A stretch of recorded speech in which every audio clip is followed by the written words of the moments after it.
Nobody needs to hear that. All right, let's get this show on the road here. We're doing a little bit something different today. On the count of 3, 2, 1. Here we go. Hey, everybody. How's it going? My name is Chris. This is the Cool and Common stream. To all my friends watching on YouTube.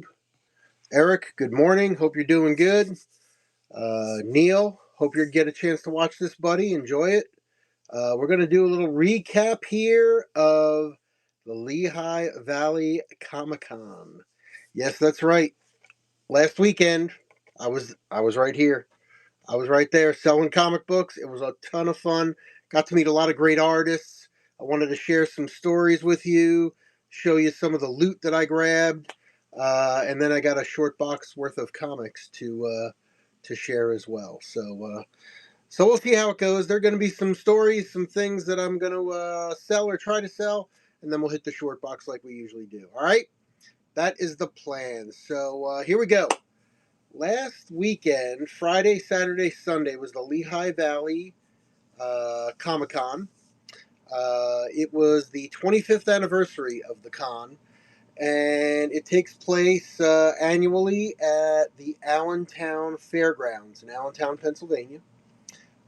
They also do a second show at one of the community colleges in the area, but we're not going to talk about that today. That's a whole different animal. So it's the 25th anniversary. It is the first time they did a 2-day Comic-Con. Usually the show is just 1 day long. So it was 2 days long, and they had over 60, 70 guests there. They had comic book artists, writers. They had voice talent from a lot of cartoons, a lot of anime. The voice of Barney was there, that kind of stuff. They had a few actors there as well. So it was just fun all around. Friday was setup day. So we had access from noon until 9 p.m. on Friday to come in and set up. So my strategy there was, I sold mostly comics and some other stuff. I had posters and some games and some puzzles, but 95% of what I brought was comic books. All organized, all bagged, all boarded, all priced. It just wasn't a dump of comic books, right? So got to the area where we were going to set up. I was sharing the space with my friends Ratstash. So shout out to Ratstash. That's Todd and Renee. Also on YouTube. Also here on Whatnot as well. So always a pleasure working with them. A lot of fun. So we share the price of the booth, right? So that cuts the cost in half to start with. I had all my stuff set up pretty fast. It wasn't that hard to do. Everything is pretty much in comic book boxes, right? So short boxes and long boxes. Just figuring out the table setup was a thing. Had my kind of display of my wall display, so to speak, of the more expensive or cool comic books up on a platform about about 5 rows high and maybe about 20 comics across altogether. So that's a nice display on the back. I noticed immediately that our booth was right behind the Zenoscope booth. So we had a big player. So Zenoscope Comics is known for their girl comics, their sexy lady comics, and their sexy lady comics are based upon uh, lots of childhood kind of characters, right? So they've got, the sexy Alice in Wonderland comic, and the sexy Grimm's Fairy Tales comic, and the sexy Little Red Riding Hood comic. That's the genre, right? That they mostly play in. But it was cool, and there was an interesting story there as well. We'll get to. One thing I wanted to do this con, as opposed to the other just small handful of cons I've participated in. This is the second time I did this show, and last time I didn't even see any of the artists. I was just so busy selling comics, it was crazy, and I was hoping for a good turnout this year, and it was. Um, but this year, I really wanted to. I wanted to meet some of the artists. I wanted to get some autographs. I wanted to get some original art from some people. So my strategy was that during setup day, I kind of walked around everywhere just to see where the placards were for the names of the artists, and some of the authors and the talent that they had coming into the show, right? That way I could strategize. Okay, I know this guy's there and that she's over there. So in the morning before the show starts, I'll go over there and come up, kind of try to plan my strategy for of attack. Um, so Todd and Renee came a little bit later to set up, and we had everything ready to go. And that was pretty much the setup day. Um, on startup on Saturday morning, we were allowed there at 6 a.m. to do some final setup and this and that. So I was already set up, so I came in maybe around 8 o'clock or so, 8 a.m. A lot of the cons now are doing early bird specials, right? So the ticket costs $20 to get in, but if you want to pay $25, you can come in at 9 a.m. Everybody else comes in at 10 a.m., right? So for a couple extra bucks, you get first grabs at stuff. Okay, so that's the incentive there. So it opened at 9 a.m. and maybe a little slow start for the day. Um, Things did get busy fast, though. There was definitely a rush at 10 a.m. and it was nice and busy throughout the whole day. Um, the short story that you probably want to hear, so how'd you do, right? So day one, I ended up netting $1,200, which was a couple $100 more than last year. And the second day on Sunday, I netted about $400. So $1,600 for the weekend, not too bad, right? Not too shabby at all. Very happy with that for me. Very happy. So that paid for the table and all the other stuff and made a nice little profit. Some of that we pay bills with, some of that we buy more comic books with, right? So that's my plan anyway. All right. But next I want to talk about talent. All right, the talent that was there, really cool. And I guess I'll talk about the artist and then show some of the stuff that I have over here from them. All right. So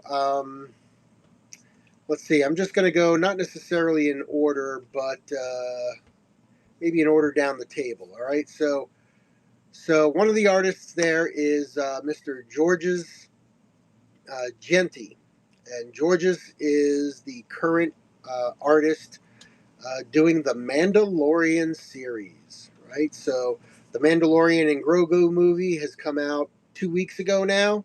So I figured, there you go, prime time. So spoke to George's on late Saturday, and then spent a little time with him on Sunday morning.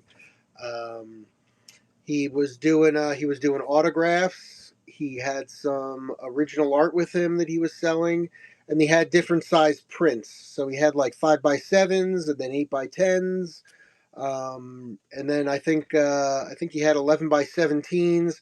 So these are prints, right? These are his art that he had printed, and he's more than happy to sign them for you. So I got a couple things signed, and let me show them here. So let's flip it this way, and I'll show you what I got from George's. All right.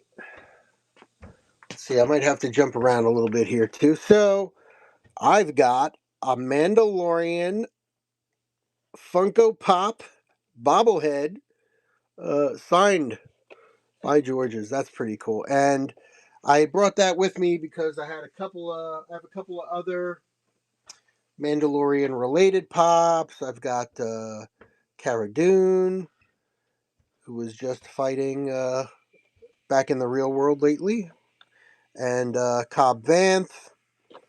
So we got the Mandalorian crew there. Um, Where is the Georges? Georges is gonna be over there. All right, so I did get a Mandalorian and some prints from him. I'll show them a little later. Yo, what's up, Eric?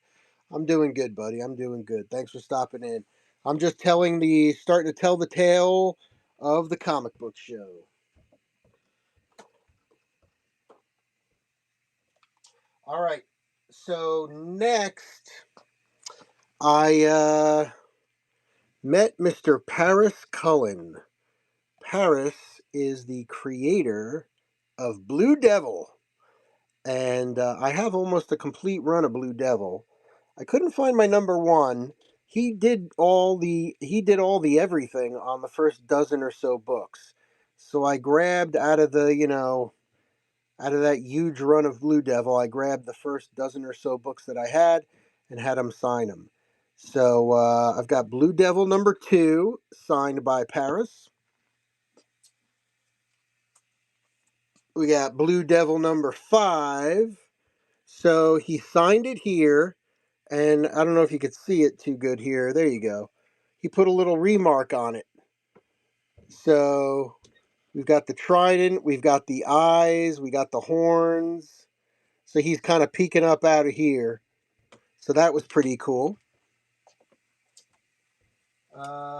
Where's the other ones I had here? Here we go. There's another number 2, signed Paris. We got a number 4 with a remark on it. So you can kind of see the horns and the eye there. Paris 26. So I didn't ask for the remark. I was just having fun chatting with him and asked him for, I paid him for his signature. He did have a payment. So not all of them did. So yeah, the creators were cool. So here's my Paris Cullen story, right? So he was there and his wife was there. And I did a little research on him that night when I realized he was there and I was going to get the book signed. Um, so he's Philadelphia born and raised, and we're in the Philly area, and this was a Pennsylvania Comicon. So that was kind of cool to realize that, a little bit of his background. Um, so it was kind of funny because I went up there and just kind of thanked him for his artwork and how fun it was and how much I like the Blue Devil and that I have pretty much the whole run. So he thanked me for the kind words, and then I asked him if he could sign, and then I started talking with him just a little bit about some of the what were some of his influences and this and that, and we got it was funny. He's a talker. He's a talker, right? I thought I was going to get my comic signed, say hi, and move. He chewed my ear off for like 40 minutes on a range of topics. I won't go through all of them, but it was funny how his opinion, and I kind of agree with him. He was like, Blue Devil was the first comic hero with kind of the snarky wise guy but fun. He wanted to make the character fun. So, excuse me. So that's what he put into the book, right? So he's like, man, without Blue Devil, there's no ambush bug. He was doing his thing, but Blue Devil was different. And you go, without Blue Devil, there's no way there's a Deadpool. And I thought about it. I was like, yeah, I think you're probably right. So, uh, so it was just funny. And then he started. I said. I had remembered that in the Swamp Thing TV show, the recent one, they did a live action Blue Devil. And actually, if you go back and check, or if you can, I don't know if it's streaming anywhere now. I don't think it is, but Ian Zierling from Beverly Hills 90210 plays the Blue Devil, right? He's an actor. He sold his soul to the devil to uh, have an acting career, and he's this, worldwide known actor. But his curse is he's the Blue Devil, right? So, so I asked him about that. Did he like that? And he said, yeah, they did a pretty good job with it. Again, he thought it could have been a little more fun. He thought, the DC show was cool. It was very serious. And they could have used Blue Devil a little bit more as kind of comic relief in it. That would have been fun. So we had that conversation. And then I asked him, I forget if he mentioned it or I mentioned it first, kind of what are you doing now? And he said he wants to bring Blue Devil to an animated show, and he wants to use AI to do it. So he wants an AI generate. So he showed me a video on YouTube, and I've seen this. I don't know that it was from him or not, but he showed me a video of it's the classic cover of Blue Devil #1, and all of a sudden it animates, right? And the bad guy comes jumping over his shoulder and they fight and tussle, and then he jumps on to the next cover and fights and all that stuff. Really cool animation, 2D, give it some little 3D effects in there. Nothing you wouldn't see on a modern day video game or a cell shaded video game, right? But it was just really cool, and he wants to. So then I tell him, I go, have you seen? There's a video that's gone viral now, and it's a video. It's all AI generated. It's on YouTube. It's a video of Icon, the Marvel character Icon, and it's called "The Death of Icon," and it's like a 5 minute, totally AI generated video of those characters that have never been seen before on the in live action. Technically, I guess they still haven't because it's not live; it's AI. But I showed it to him. I'd watched it before a couple weeks ago, and he was fascinated. He's like, "Yeah, that's what I'm talking about." So he feels there's a place for AI in comic art and being creative. In his words, he felt like, look, it's not going anywhere. It's here.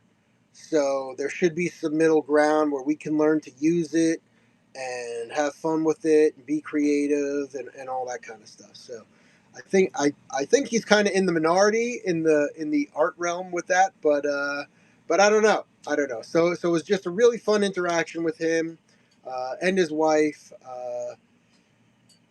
Very cool. And then I was able to get my friend who had some Blue Beetle comics to go over. So he did Blue Devil and Blue Beetle, right? So it was real fun getting a chance to talk to him and have these. And like I said, he was nice enough to sign them. I paid him to sign them, but he was nice enough to throw a couple of remarks in there just for fun. So that was cool. So that was Mr. Paris Cullen. Up next, I'm going to talk about one of the all-time classics, a true living legend in comics, Mr. Joe Staton. I keep putting an N in there. Joe is Mr. Green Lantern. Joe is Mr. Green Lantern right there. Joe, and I got Joe to sign this one. So to talk about Joe for a minute. So he was there with his wife. Joe Staton is probably in his early 80s, late 70s, early 80s. He's probably 4'10", 4'11", a little bit hunched over, soft spoken. His wife was there. She's also like 4'11", but just a cute elderly couple. But this guy draws like a mofo. Let me tell you, he's got it, and he's funny as hell. Um, so again, I went up to him, and I had with me the first book that I gave him on Saturday, day one, when I first met him. I was looking for a Green Lantern, something with Green Lantern on it. The only Green Lantern I had at the on that first day was one with Star Sapphire on it. So let me see if I could grab this one here.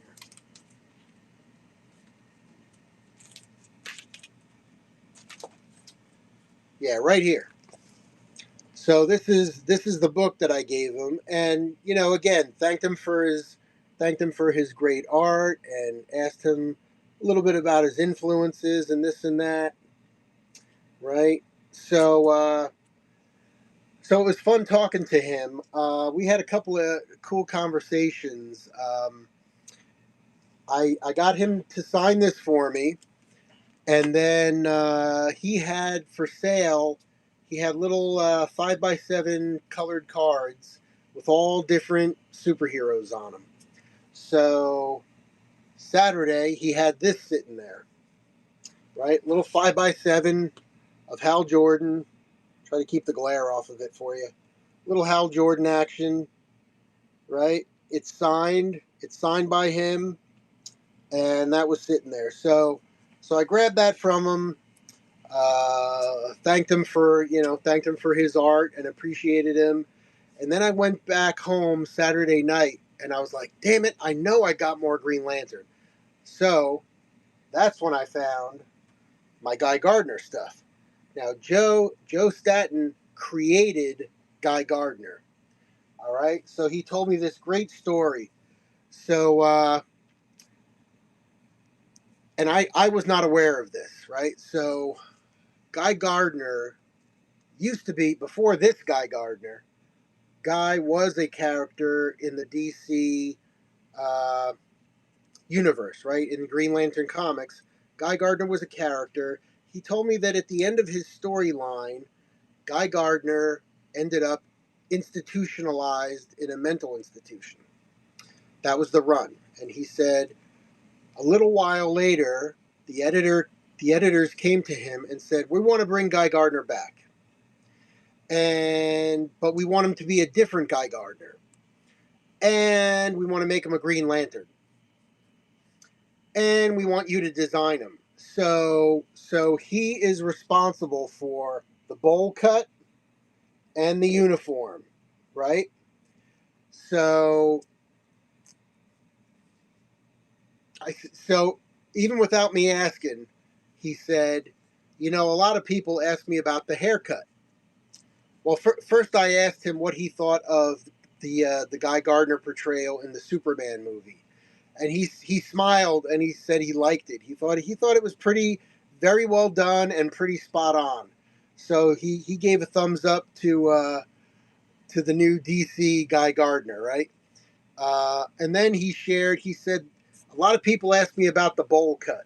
So what's up with that?" He said his understanding was back in the day, in the 30s, the 20s, the 30s, the 40s, when people were institutionalized, to give them haircuts, they gave them bowl cuts. They put a bowl on their head and they buzzed everything else that stuck out of the bowl, and that was a bowl haircut.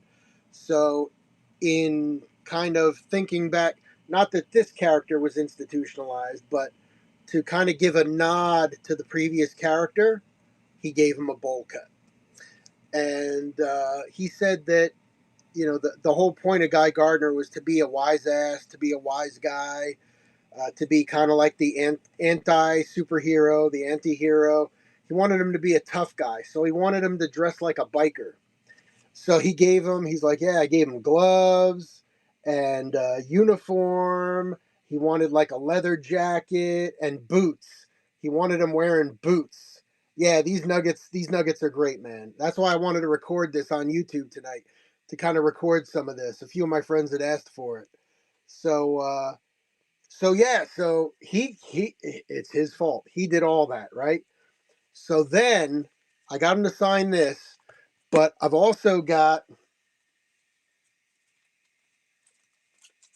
I forget if I've ever shown this on this show before, but I've got the Guy Gardner Reborn series, 3 issue. Now, I didn't ask him, but that's pretty much Joe Staton right there.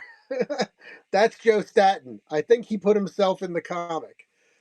This is a 3 issue series, and Joe did it. Joe did it, and I got him to sign the whole series for me, which is awesome. Came out great, looks beautiful, love his signature. So, day one, I talked to him about Green Lantern. Day two, I talked to him about Guy Gardner. So I'm looking day one, I bought this, right? I think these were the ones that he had sitting there were $25. So $10 for his signature, and this was $25. And yes, he had bigger stuff for $50. I don't know if he had any original art with him, but that was kind of what he was doing.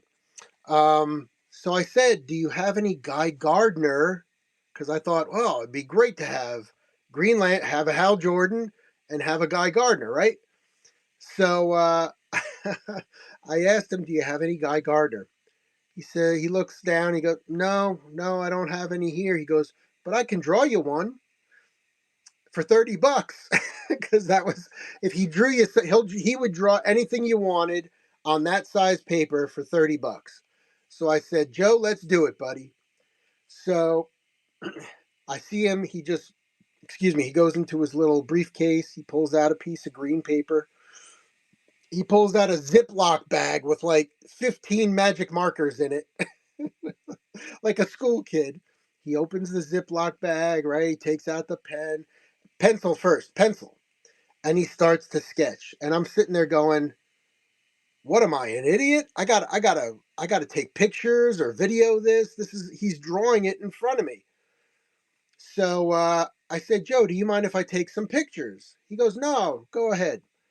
So I have a picture of him with a blank piece of green paper and a pencil, just sketching the outside outline of a figure. Then he takes like a thin marker and he starts to do the body shape and more clearly define the head. And then he puts that down and he grabs a little thicker marker, a little thicker black marker, and he starts working on the jawline and this and that. And then he takes a thicker marker and does the hair and starts to color in the bigger black areas.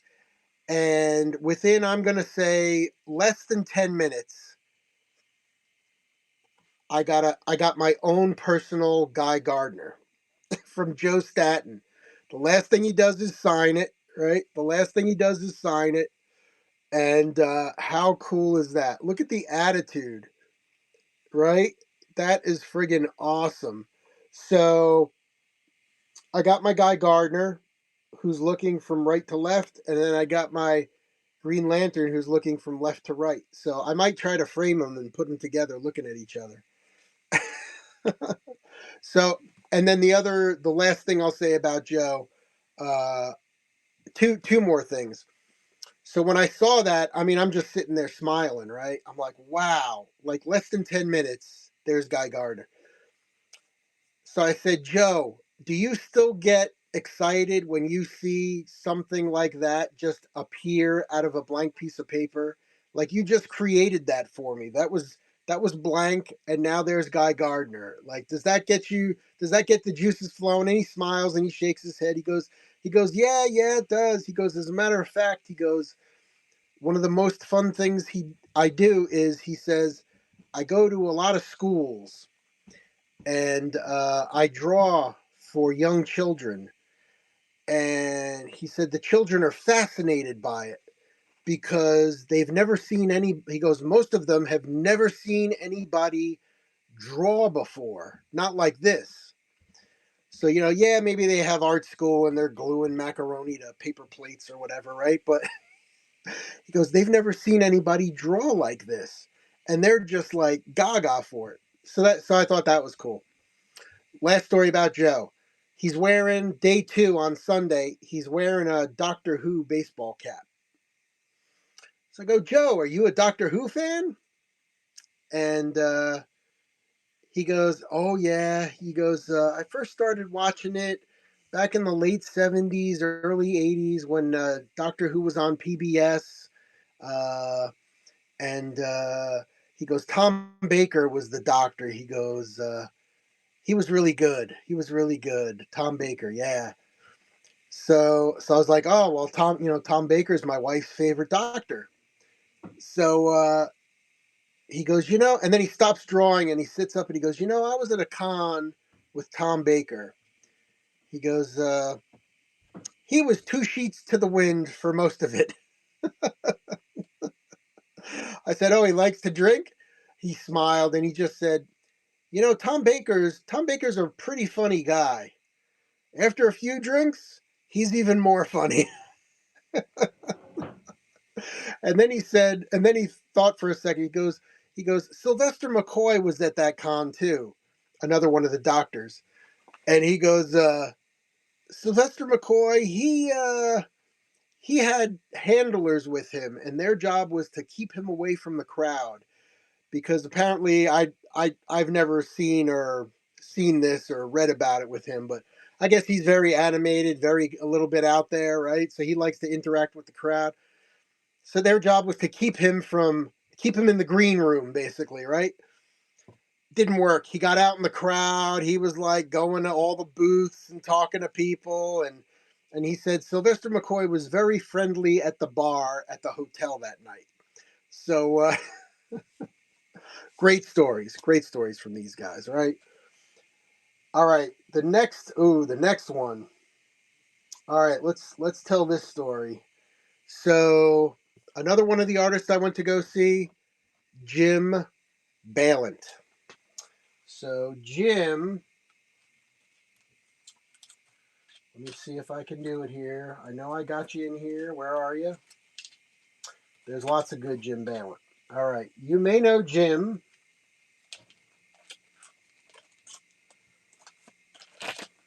All right, this is Jim Balent, Catwoman.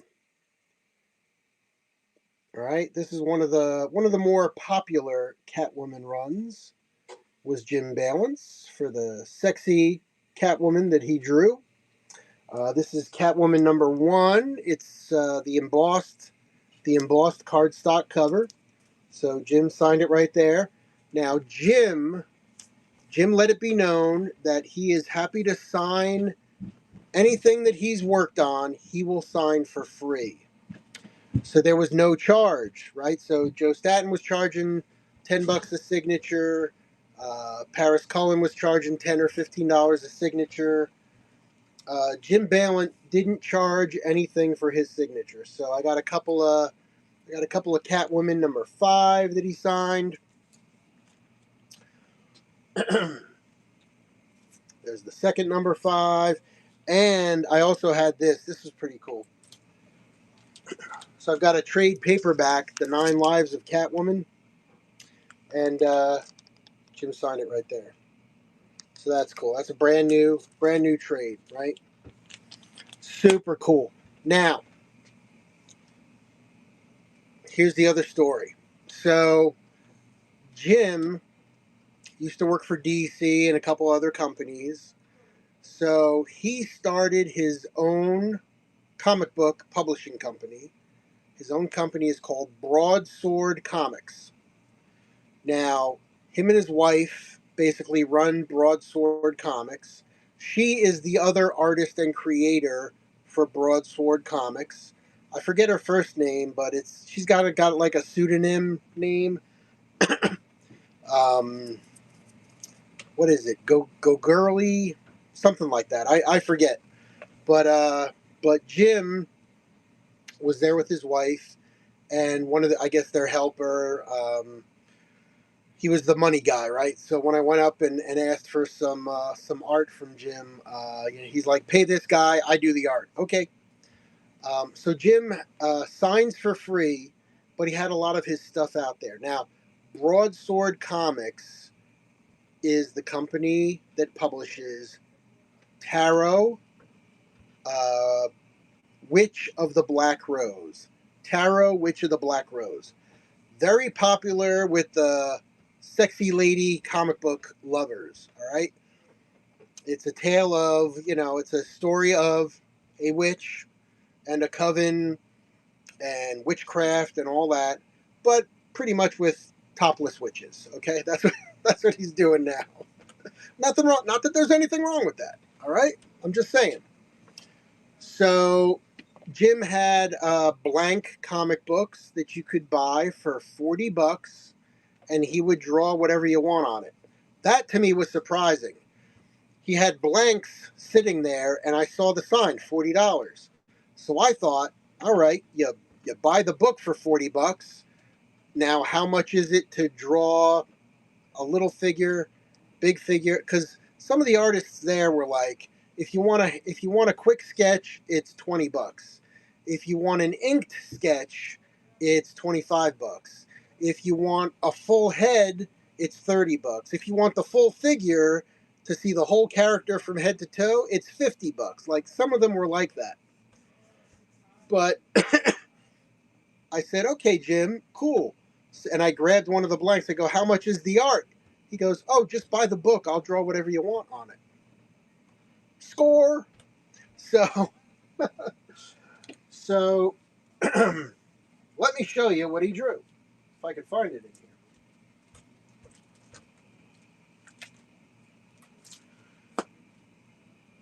So I was struggling because the header of this blank said, Tarot, Witch of the Black Rose. And I'm like, ooh, I really want a Catwoman. But the book says it's the witch. Should I get the witch or should I get the... So he just looked at me. I'm sitting there trying to decide. And he just looked at me and he's like, I'll draw whatever you want. So I was like, all right, let's go with Catwoman. So again, I'm going to say it took him maybe 15 minutes he worked on this. I have a one-of-a-kind Jim Balance. Check this out. Jim Balance, Tarot, Witch of the Black Rose. Check out the Catwoman. Check out the Catwoman. He dates it. He dates it with the timestamp as well. 2026, 6/6/26 at 5:16 p.m. How cool is that? Now, yes, it is on a Tarot Witch of the Black Rose, issue number 100, blank. So in here, it's Witch of the Black Rose, not Catwoman, but how cool is that? So there's more to this story, though, okay? So keep Tarot Witch of the Black Rose in mind. Okay, here we go now. Later that day, someone comes into my booth. I didn't spend all day, with the artists. I was actually selling comics. So when I was in my booth, guy comes in and I have about 4 or 5. Well, I had 5. Now I've got 4. 2 foot by 3 foot foil, glossy.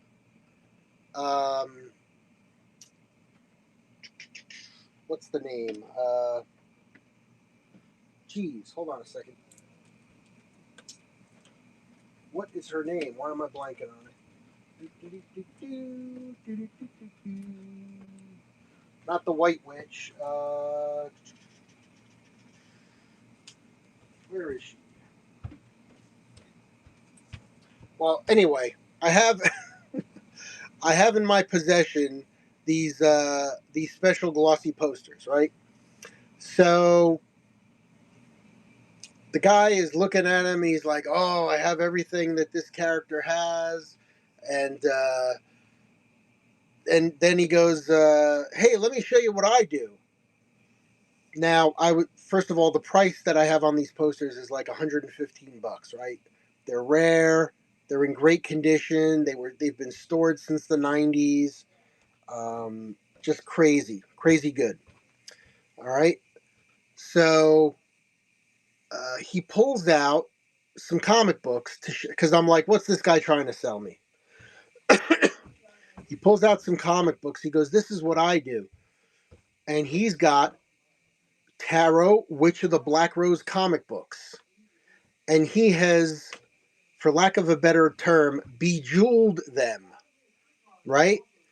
Little, tiny little crystals, plastic beads, they look like crystals, colored, strategically placed all over the comic. So I look at him, he's got like 9 of them, right? So I look at them, we lay them out, I'm like, oh, these are really cool. But I'm like, I don't want to buy them from this guy. What do I want? I don't really, whatever. So I say, thank you so much. I appreciate you showing that to me. And I hand them back to him. And he goes, hey, how about you pick any 3 of those books you want, and I'll give you $50 for that poster. I don't have that poster. I've got all your other posters. I don't have that one. So I thought about it for 2 seconds, and now I'm thinking, well, wait a minute. Jim Balent is sitting right over there. He's given me these special whoop-de-doo Tarot of the Black. I'll go get these signed too. So that's exactly what happened. So let me show you what that looks like.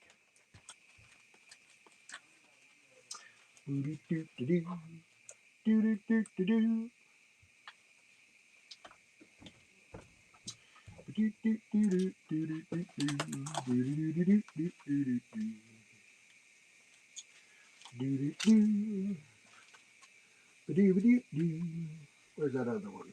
Oh, Lady Death. Right, right. It was a Lady Death poster. Lady Death is going to tie into another story. All right.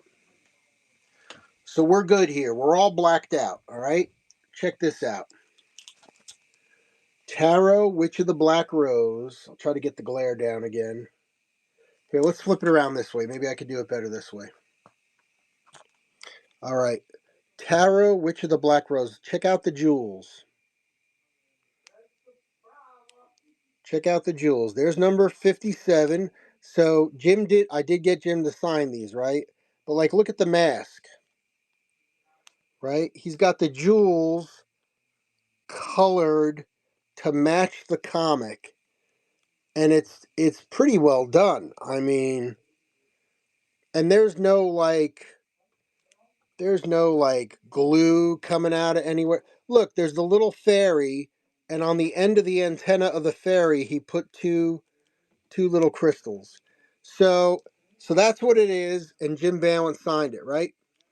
So so so he gives me $50 and 3 of these comics, and I'm happy, he's happy, and I bring these 3 comics over to Jim Balent. And I go, "Hey Jim," I said, "Hey, I just grabbed some of these. Would you mind signing them for me?" So he looks at it, and he does a double take. And he looks at the comic, and he looks at me, and he looks at the comic, and he looks at me, and he goes, "Are those bejeweled?" And I said, "Why, yes, they are." He goes, "Let me see that." And he puts his hand out. So we had this one, and then we had this one. Again, we're good.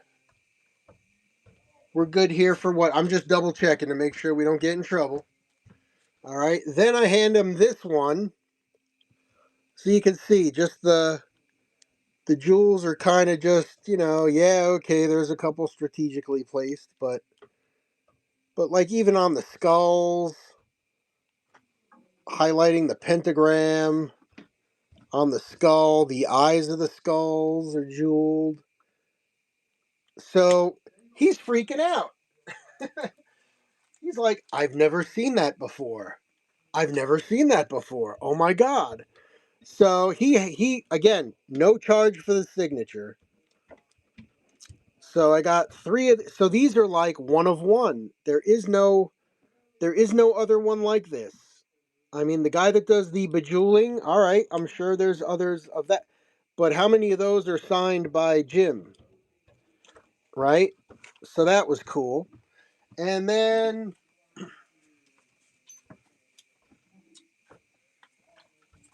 so again, to thank him for doing that, I didn't just like cheap out and say, "Hey, thanks and see you later." I did buy some of his prints. So these I did have to edit for prime time here. But there is a Tarot Witch of the Black Rose, number 3, limited edition print, 350. So you can see you got the witch, you got the mummy, back there is the werewolf, over there is the creature from the Black Lagoon, and over there is the vampire, and he's getting ready to bite down on something.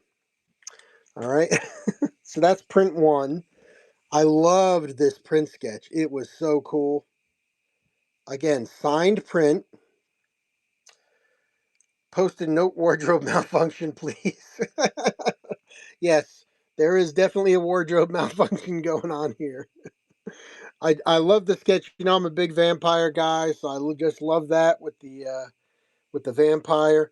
The next two, it honestly, it's the eyes that got me here. It's the eyes.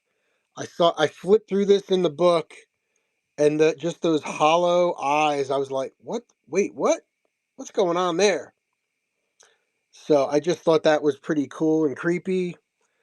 So that was neat. And then finally, there was this one again with the eyes. Like he does that kind of like grayed out eye thing that's very eye catching. The boobs he draws are very, very unrealistically proportioned. But hey, I don't judge. I'm just saying. She is definitely staring.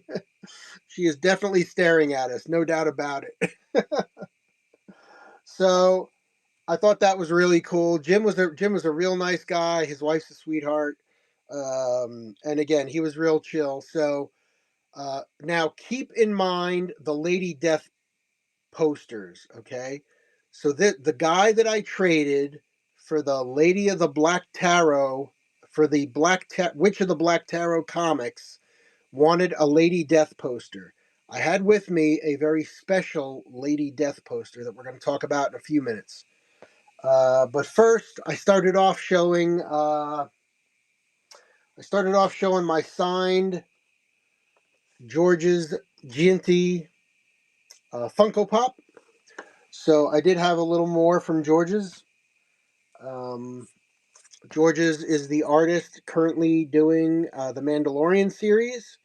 This is actually not. I apologized to him because I have a few Mandalorian covers. One is a Peach Momoko cover, which I didn't really want him to sign, and one was this cover, which is not his cover. And I said that to him, and he said, "Well, hey," he goes, "Chris, everything on the inside's mine. I'll sign it." So I was like, "All right." So I got him to sign that, which was very cool. And then he's another guy that had a lot of prints out there. So I had a fun chat with him on Saturday late as the place was closing up, and I was flipping through all of his books. He brought some original art from The Mandalorian, which was cool. Way out of my price range, and I'm looking at it. I think his cheapest sheet was like 250. And I'm flipping through it. I'm like, oh, these are so cool. He goes, do you collect original art? I said, no, but I'm thinking about it, you know, being here and seeing all this great stuff, like to have an original piece of art. And I know that that stuff only appreciates over time, generally speaking, right? I mean, comic books come and go, but if you got the original art, that's a pretty solid investment. So he just looked at me. Well, if you start, he goes, just be careful. It can get pretty sick very fast. So he spoke as if he knew from personal experience. I mean, there were some vendors there that had like Jim Lee original art from the 70s and the 80s there. It was crazy. Crazy prices on that stuff. Um, so anyway, we talked about that, but here's what I ended up getting from him.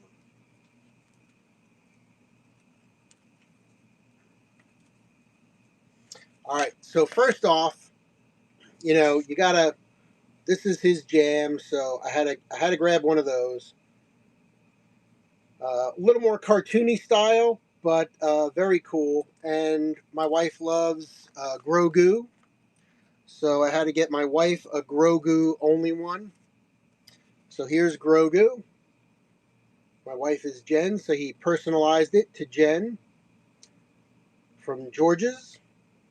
And now I mentioned that, you know, it was kind of funny because Joe Stanton was wearing a Doctor Who cap, and I found this. I found this in George's portfolio. I said, George's, isn't that one of the Doctor's sidekicks, Doctor Who sidekicks? That looks like Leela, doesn't it? He goes, yeah, that's her. So I said, well, that's my wife's favorite Doctor Who sidekick. Tom Baker, and Leela was her favorite sidekick. She was like the tough Amazon chick, right? Always pulling out her knife and wanting to stab people. So, so I got him to sign this. Look what he wrote. And then I realized he wrote something else on it. To Jen, this is a deep dive for a Doctor Who fan. But yeah, she always just grabbed her knife anytime there was any sign of trouble. And then this now, all right, so that's 3, right? So he did what a lot of artists do, what I do, right? He's like, well, it's the prints are $15 each, or two, so $15 each, so that's 30, so 2 for 25, kind of like that. So I wanted to get 4. He had this in there, and I just love this. Check it out, Prince, super cool. And he had one of Prince dressed like he was in the Batman video. Do you remember that Prince did that song for the Batman movie? And then he came out with a video for it, and he was dressed like Two-Face, I think. But he basically had Prince dressed up as Two-Face wearing the Joker uniform. It was pretty cool. It was pretty cool. But I went with that one. All right. I went back and yeah, that Prince is awesome. I went back to go see 2 comic artists that I had met at the uh, Ben Salem, Bethlehem comic show last September. So Eric, the guy that I got your print from, and um, Zane's Moon Knight from, and some of those prints, that was the artist Chris Ring. So Chris Ring was there. So I stopped by, said hi. He remembered me from that show. So last time I picked up an original piece of Chris Ring art, it was what the heck did I get? I got one of the characters from Thundercats, Chitara. I got a Chitara from Thundercats, original art. This time I saw this and I had to have this. So check it out. He does a lot of crazy mix-up stuff with Calvin and Hobbes. So he's got like Calvin and Hobbes doing everything. So this is original art from Chris Ring, signed the whole 9 yards.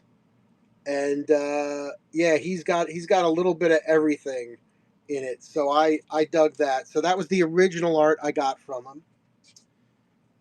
And then you might recognize some of these. I got Chris Ring's Conan print. And I got another Chris Ring Warlord. Very cool. I forget. Is that the one I got you last time, Eric? I forget. But I got one for me too. And then he had one of Frank Frazetta's Death Dealer. So I'm a big fan of all things Frazetta, so I had to have his Chris Ring's Death Dealer. That's cool. Again, everything here is signed. Really cool. And then to go along, so George's had the caricature of Leela, Doctor Who, Tom Baker's sidekick. Chris Ring did Tom Baker. So I had him personalize it to my wife. To Jennifer, best wishes, Chris Ring. So now my wife has an original Tom Baker print signed by Chris Ring, and he's got Leela as well.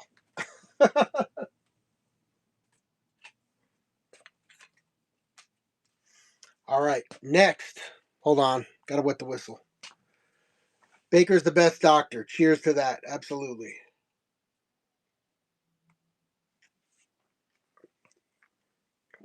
All right. The next part of the story, I've been talking for an hour already. I'm loving it. We're about 2/3 of the way done. We'll eventually get to some kind of comics, I think. All right. This is my favorite. This is my absolute favorite right here. So, one of the coolest guys I met at the Bethlehem Comicon last September was Darren Auk. I think I've shown this before on the screen. There's his business card. Darren Auk. Darren used to work for Marvel for years. He went to the Joe Kubert School of Art in New Jersey. He taught there for a while. He worked at Marvel, did a bunch of stuff at Marvel, ended up being an editor at Marvel. He was an editor at Marvel for a while. Now he draws Ren and Stimpy. He draws a couple other kind of kids comic books. And he also has his own comic. He does a comic on the New Jersey Devil, right? That's one of his comics. So when I met him last September, he was one of the artists at the show. I was the vendor set up right next to him. And, basically I was with him all day and we were talking back and forth and we got to know each other a little bit. And I know he's a big horror guy. So between September and last weekend, I picked up 3 blank sketch artist comics. One was Mark Spear's Monsters sketch art cover. He loves monsters. One was a Walking Dead sketch blank. He loves monsters. The third was a Spider-Woman comic. Now, this was for me because Darren had told me last time that he was the guy that created the design for in Spider-Man 2099, there is Venom 2099. And he created Venom 2099. So wait one sec. I forget if I had it here or not.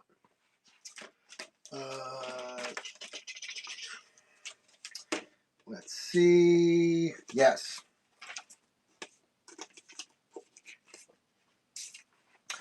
So last September, I bought this from Darren Auk. Venom 2099. There he is, right? So Darren created the look, the style of Venom 2099. So this is last September. So when I saw this Spider-Woman sketchbook, the way my brain works, I thought, wouldn't it be great to have Darren draw Spider-Woman, the cool one, with the sexy long black hair and the red and yellow uniform, the original, the OG. Spider-Woman and Venom 29. I don't know if they're fighting to the death. I don't know if they're kissing and hugging. I don't know if they're hanging on a web together, but whatever. I'll let him decide. So the first artist I saw Saturday morning, he was still setting up his table, and I pounced on him. Hi, Darren, I'm Chris. You remember me from Bethlehem last September? Oh, yeah, Chris, how you doing? How you been? Blah, blah, blah. I said, dude, I'm putting you to work. He's like, yes, sir. Whatever you need. So he can draw, absolutely. Wait till you see what I show you. So I tell him the same story I just told you guys, right? And I show him the 3 blanks. And I say, Spider-Woman. I'm thinking Spider-Woman with Venom 2099 on this front cover. He's like, ooh, that's a good idea. Yeah, man, yeah. I like that. He goes, all right, now you want the original Spider-Woman or the new one? Like he was ready to draw whatever. I said, no, the OG one, the original with the long black hair. And okay, yeah, man. He goes, what if she was in the front of the comic and he was kind of behind her, like creeping up behind her, like, like that. And I thought, yeah, sure. I was like, dude, you're the artist. I'll take whatever you want to draw. That's fine. And then I said, now, this being said, Darren's a well-known artist, right? He has sketches on Sketchbook Comics sitting there on his table for sale.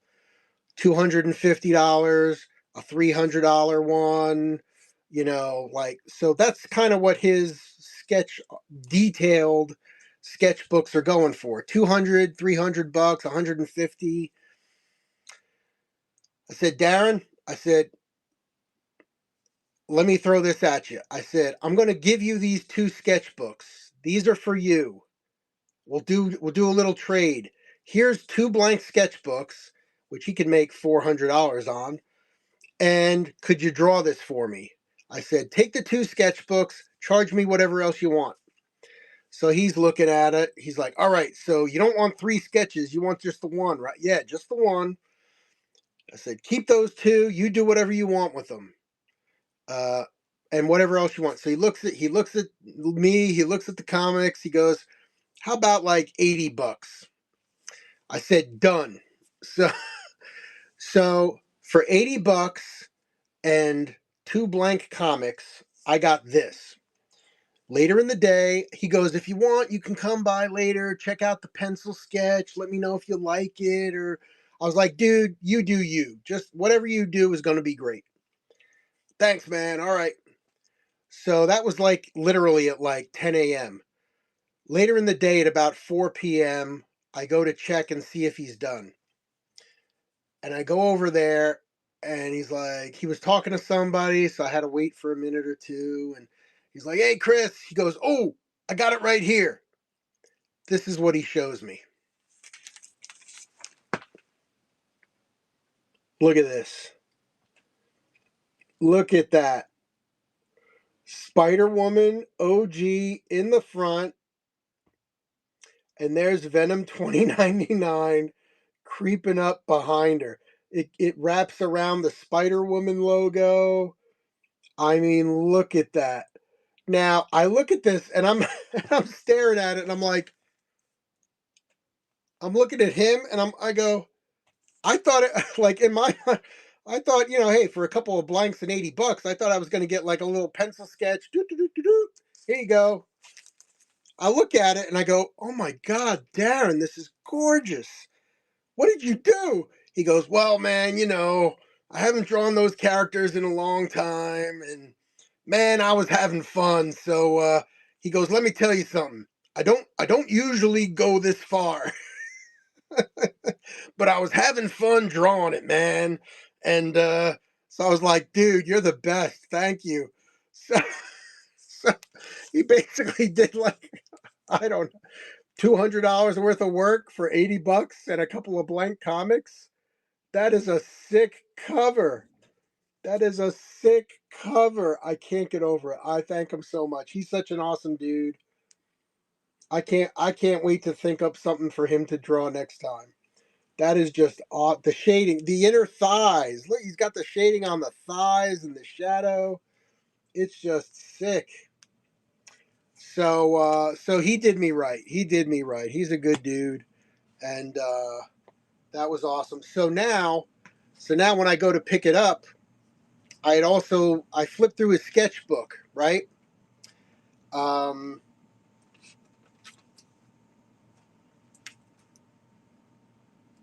Again, so last September, I bought that from him, the Venom 2099 art, and he had this cool Hulk. So this was just a sketch in his sketchbook. Now most of the sketches in his sketchbook are like 60 or 80 bucks. And I saw this in there for 20. This is last September. And I love the eyes and the teeth on this one. I love it. So I was like, hey, Darren, can I ask you a question? He's like, yeah, man, what? So I said, hey, the art in here is awesome. I love this sketchbook, but is this really 20 bucks? And he's like, well, sometimes if I'm just screwing around or something, I'll put a, low price on it. Or if it's been sitting there for a while, I'll just, lower the price. Yeah, you could have it for 20. So that was September. So this time I got 2 Supermen. I was trying to decide between the 2 of them. I think one he had for 80 bucks. The other one was 60 bucks. And I'm sitting there trying to decide. And you know what, man? I just looked at him. He's looking at me, trying to make up my mind. And I'm like, ooh, I love this one, but this one's, I like this one too. And I just looked at him and man, I'm too fucking old for this. I want them both. I'm old enough I shouldn't have to decide between the two. All right. So he just laughs and he's like, right on, man. All right. So this is what I got. That's where I am right now. This is what I got. Classic Superman. Love it. It's that you could tell it's him. It's that same style as the Hulk, right? Great pencil work. Great pencil work. Signed the whole 9 yards. Gorgeous. So then this is the one that originally caught my eye. Look at the facial expression in this. Just look at the face. Look at this. This is the one I if I had to have a choice, I would have picked this one. But then I was like, screw it, I want them both. But just the fit, I love it. You could put the word balloon there. Like, are you kidding me? Seriously? You fucking kidding me? Really? Bullets? That's what, have you not read you didn't see the thing about me and bullets? You're serious? How cool is that? I love it. I love it. Darren Hawk rocks, man. So that was that. But that's not all. All right. Get my stack there going. All right. So here we go. We're still going. Don't worry. We'll get to comic books. Maybe about an hour from now. We'll see. You might have to fast forward tomorrow, Eric, a little bit. All right. Eric, here you go. While I got you here, I bought this at the show. I don't think the guy knew what he had. G.I. Joe Cobra Enemy Pins. This is a San Diego Comicon exclusive. Check it out. These are pins, right? They're pins. But come on, seriously? Destro and the Baroness enamel pins still in the box. San Diego Comic-Con exclusive. Love it. All right, some more random stuff. I know my buddy Sir Dabs a bit. Andrew is live now. He's doing a Friday night show. I was in his show before this show, buying comics from him. He might pop in later. We'll see. He is a big Venom fan. He is a big Venom fan. And this is original art by James Nungaster. I paid a little less than $45. I put it in a bundle with some stuff. But check that out. How is that for some original cool art? So many talented people, man. All right, we got the next big story coming up, but I'm just going to... Eric, I thought of you for this. If you're not into it, it's okay. The epic art of Rudy Nebres. It is signed by Rudy, right? It's signed and dated. And there is so the Conan on the cover caught my attention, but this thing is full of his, let me get out of the way, full of his ink work. It's got all kinds of stuff. Lots of Conan in here. So I'm not that familiar with Rudy's work on Conan, but he's got Tarzan, Vampirella. Everybody draws Vampirella. Just a little bit of everything. But it's a really cool art book. I might show a little bit more detail later. And it's signed, so that's something I would definitely sell. All right. Let's see. All right, let's get to the Lady Death story. So earlier I mentioned I had Lady Death posters at the Comic-Con, right? And one of the posters I had purchased at an auction. And this poster was glued to poster board, and on it were three signatures of the three guys that have worked on Lady Death over the years. The creator, Stephen Hughes, Brian Pulido, I forget the third guy, but it just so happens that the artist who draws Lady Death now was at the show. Wouldn't you know it? All right. So I have a poster with the three guys that have done Lady Death. The originator of Lady Death, Stephen Hughes, has passed. He's dead. Nobody's getting his signature anymore. I had $150 on the poster. Okay? People were looking at it. People love Lady Death. They were looking at it. Day one, nobody had bought it yet. So I think when I realized David Harrington is here, he's the Lady Death guy, it's a no-brainer, right? When I had a chance in the morning, I took the poster, I brought it over to Dave Harrington, I explained it to him just like I did to you guys, and I flipped it over and I showed it to him. The poster was probably 3.5 feet by 2.5 feet. So it's big. It's big. It's on a big piece of poster board. He looked at it and his eyes just blew up. Like, oh my God, where did you get this? Right? All right, Eric, take it easy, buddy. Yeah, you'll hear the rest of this story, and there's more. So you can fast forward to after the Conan book. Have a good night. All right, I'll see you in the morning. So David Harrington's eyes just blow up. Oh my God. He goes, where did you get that? So I said, wow. Well, I said, he goes, how long? He goes, you must have had that for years to get all those signatures. I said, no, well, actually, honestly, I said, I'm a vendor here. I sell stuff and buy stuff, and I bought this at an auction. And I said, I would love it if you would add your name to the poster of all the legacy of guys that have worked on Lady Death. So he's like, oh man, wow. He goes, yeah, I'd love to. Absolutely. So he takes it and he signs it. And he goes, hey, before you go, he goes, can I take a picture of that? So I go, yeah, of course you can. Sure. So he's got a picture of me holding the poster of Lady Death with all the signatures on it. He's like, oh, thanks. And I'm like, no, thank you.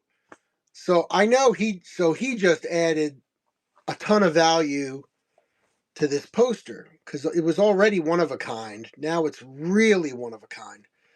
So I go back to my little booth and I had already taken off the price sticker. So again, I had it at 150. I looked at it and went, I don't know. And I put a price of $250 on it. All right. You can let me know in the chat or down in the comments on YouTube if you thought that was fair or not. But I put $250 on it. I don't know. Was it a $500 poster now? Was it a $1,000 poster now? Maybe to some super Lady Death fan, yeah. But I'm there at the comic show now. So for the show, it was going to be $250. Now, I'm not just some schmuck who's going to have him sign it and walk away and realize, he did that for me. Right? He wasn't charging for signatures either, right? So I went back to his table. I said, "Listen, let me put this back before I bend it, break it, or rub it on something. I'll be right back."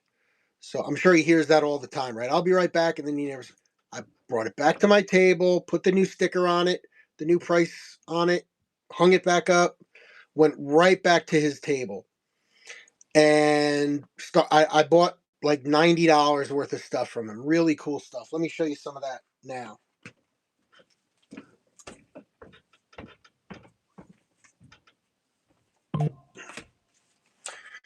All right. So first of all, just like I described with Darren Auk, he had some sketch covers sitting there, already sketched, ready to go, right? So for $50, I got a Lady Death sketch signed David Harrington. How beautiful is that? Really good. Really, really good. Love it. So again, just a lovely Lady Death sketch cover. Savage Rain #1 Expectation Edition, limited to 50. There's only 50 of those. Super cool. For 15, I picked up his Vampirella cover. Also very nice.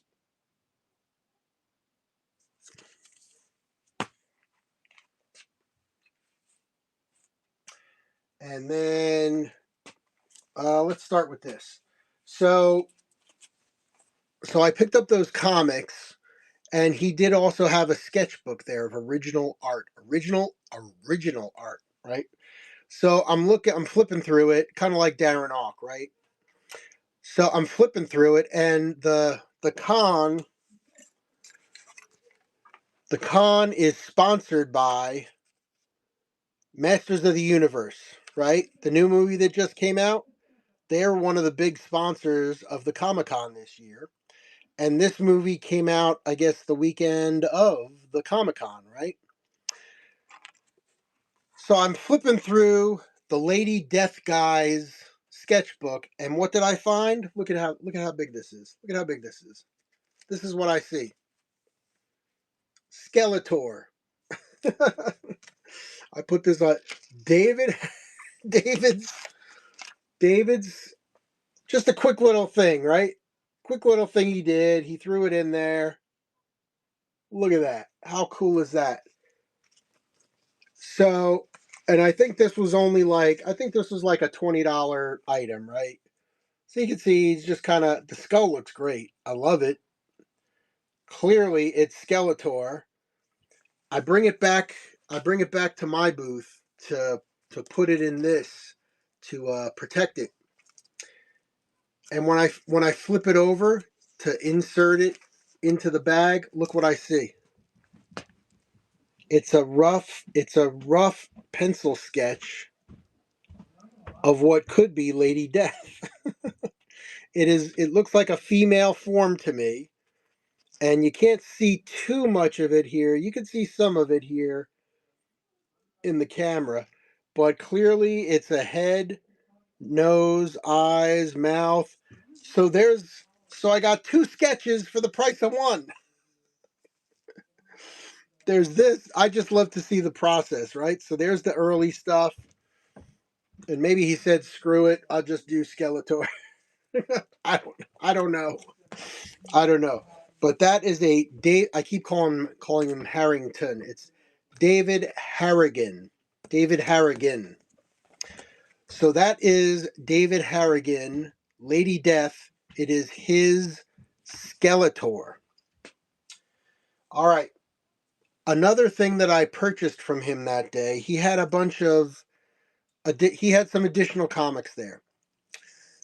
One of his Lady Death covers was an homage to Iron Maiden's first album, Killers.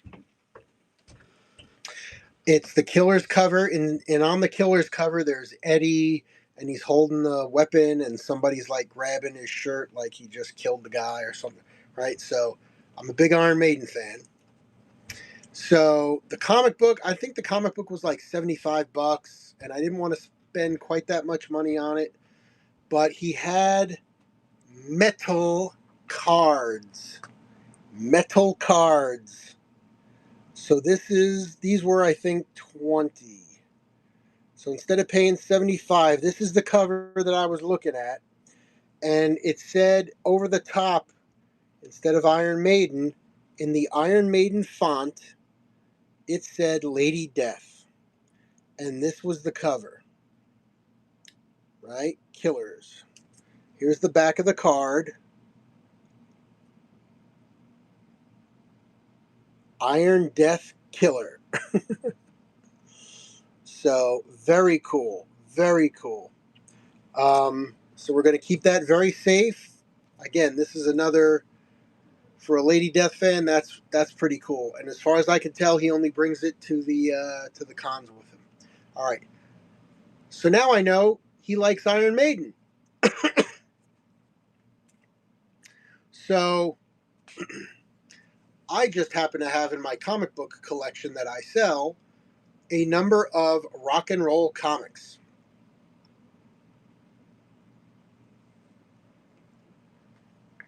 I also do a music show here on Whatnot. Big classic rock guy. I have Iron Maiden comics. Wheels are going around in my head now. Came home Saturday night, grabbed my rock and roll comics, brought them with me to the show on Sunday. I flipped through them Saturday night, and sure enough, there was an Iron Maiden cover with a woman on the cover. And I thought, wouldn't it be cool to have Lady Death with this woman on the cover? Kind of like Venom 2099 and Spider-Woman. So, Sunday morning, I am at the con. It's 9 a.m. and the show doesn't start till 10. Some of the early birds are there at 9 on Sunday. It was very quiet Sunday morning. So David is there with his wife. They're eating breakfast. I said good morning. Of course, he recognizes me because I'm the guy with the poster. And I spent $100 on his stuff the day before on Saturday. So we're sharing pleasantries on Sunday morning. And I said, hey, you remember yesterday I was looking at that your Iron Maiden comic over here, and I think he sold out because I think they were all gone. He's like, yeah. I said I brought some Iron Maiden comics with me, and I have an idea. Can I show you? Yeah, sure. So I go over and I bring him my Iron Maiden comics, and I've got maybe 10 or so, and I'm flipping through them. And then I get to the book with the woman on the cover. All right. So I get to the book with the woman on the cover, and I've got two of them. You see where this is going? I've got two of them. So I tell him, here's my idea. I said, you got Lady Death with an Iron Maiden homage. I've got an Iron Maiden comic book with a lady on it. I show him the two, and I said, could you draw a little sketch of Lady Death, like a remark or something on the side of this lady, and I'll give you the other comic book. You could do whatever you want with it. Sound familiar?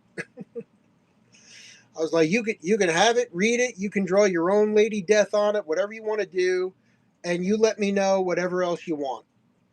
Just like I did with Darren. I think that's fair, and I think the artist digs it, right? So that was my pitch. And he didn't hesitate. He said, oh man, that's cool. Yeah, absolutely. And again, I emphasized, I was like, okay, you keep one, draw something for me on this one, and you let me know whatever else you want. Okay, dude. And he goes, oh, by the way, he goes, I posted your picture of you and your poster on my website yesterday, or his Instagram.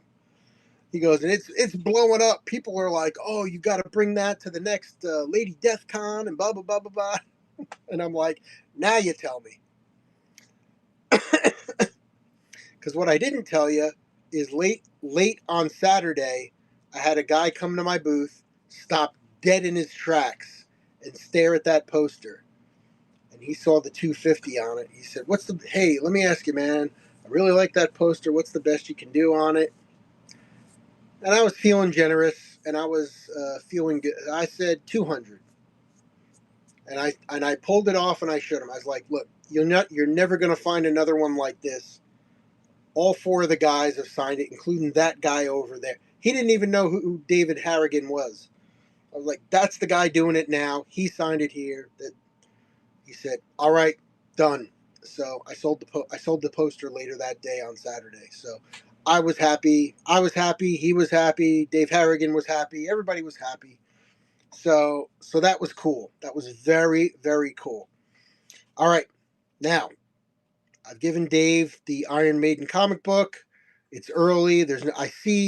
I can see him from my booth, right? So I look over every once in a while. I see him. He's drawing. Again, it's early. It's before the show starts. So that was about 9:30 in the morning. At about 2 o'clock in the afternoon, I'm standing at my booth. I hadn't forgotten about him, but I just figured I'd go, before the end of the show. About 2 o'clock or so, somebody taps my shoulder. I turn around, it's Dave Harrigan. "Hey, Dave, how you doing?" He goes, "Hey, man, I got your comic for you. Here, see what you think of this." And I'm like, "What?" "Yeah, what's up, Andrew? How you doing, buddy?" I'm telling the story of, "Hey, it's a raid. Hey, guys, how's it going?" I've just been sitting here blathering on for the last hour and 28 minutes about my experience at the Lehigh Valley Comicon. So I'm going to finish this as a video record of my time there. I'm just wrapping up with a few stories. So if you want to hear a little bit of that, and then afterwards, I'm going to throw some comic books out there. But a friend of mine had asked, I simulcast all my shows on YouTube. So to record all of what happened last weekend, we're doing that. We're doing that. Oh, you're in Montco. Okay. Were you there last weekend? It was a great show, man. Had a lot of fun. A lot of fun. I was just telling the story how Dave Harrigan, I had asked him to do a little remark of Lady Death on an Iron Maiden comic book because where'd I put it? He has a Lady Death comic with an homage to Iron Maiden's Killers cover, right? And this is actually a metal card of his. Um, so he taps me on the shoulder. "Your mom's in Quakertown." "All right, I'm just down Route 309 a little bit." Very cool, very cool. All right, I got to give you a follow. Make sure you're following me. Very, very short delivery times between the two of us, Philly Mike. So David Harrigan taps me on the shoulder and goes, "Hey, Chris, your comic's ready." And he hands me this. Now, I thought I was just going to get like a little remark or a marker drawing or whatever, but he drew the coffin. It's got gold inlay, black on the outside. He draws Lady Death. He does all the detail. He's got the skulls, and he puts it right on there. Look at that. How cool. So he's got one and I got one. I thought that was so cool. That was so, and he hand delivered it, right? So he hands it to me. Some guy, like, "Oh my God, I thought you were just going to do a little sketch." He's like, I had some extra time. I thought it. So I'm like, "Dude, what else do you want? What do you want for it?" He goes, "Nah, man, you're good." I'm like, "You're kidding me." He goes, "Nah, it's all right. Have a good week." I was just like, damn. So I traded him a comic book for that. Good dude, man. Good dude. All right. Next. All right. Next, I got to talk about another icon that was at the show, Ron Wilson. If you don't know that name, Ron is the guy that drew The Thing, Benjamin J. Grimm, the ever-loving blue-eyed Benjamin J. Grimm, my personal all-time favorite comic book superhero. That's the character that got me into comics and reading and all that kind of good stuff. And he drew it like in I guess maybe from the late 60s through the 90s. He still does stuff here and there. He did the entire run of The Thing, the solo comic book series. And I own that comic book series from beginning to end. So when Ron Wilson was there, I said, I got to get him to sign my Thing. Not that thing. Get your minds out of the gutter. So, oh, Andrew, if you're still here, I got something to show you too. I came home Saturday night and oh, you do need that? Ah, okay. I came home Saturday night. I could not get my hands on my Thing long box. I think it's kind of behind and under some stuff, and it was late. And after the day I had all day at the con on Saturday, I just couldn't do it. But I was looking up Ron, and I read that he also did the WCW series. This is a 12 issue limited series for the wrestling group WCW. I a year ago at the Allentown Paper Show found a WCW number 12 that somebody was trying to get rid of, signed by Dusty Rhodes, Too Cold Scorpio, and Cactus Jack, or Mick Foley. So I've had that comic for a year now. It's triple signed. Dusty Rhodes is dead, so he's not signing anything else. And I've had $100 on that comic book. But Ron Wilson is the one who drew this comic book. So now, I haven't changed the price yet, but I've got WCW number 12, the last book in the series, signed by Dusty Rhodes, Cold Scorpio, which is Charles Bernard Skaggs, and Cactus Jack, which is Mick Foley, and the artist who did the art in there, Ron Wilson. So I go to talk to Ron, and I come up to him on the table. He wasn't that. I gotta say, I mean, my booth was right one row back from the artist's row. So I was watching because I wanted to try to find some time to get out there, and I was intimidated because like that's Ron Wilson. So I didn't see him Saturday, but I said Sunday I got to go. So I'm watching, and it was pretty quiet, right? There were a few people that came up to him, but not a lot. Um, so I go up there, and everything I just kind of told you about my love for the Thing, I told Ron Wilson, right? Ron, my name is Chris. So happy to meet you, man. Your version of the Thing is what got me into comics, and he's my favorite character. And thank you so much for your art and your creativity and your imagination. It's awesome. I love it.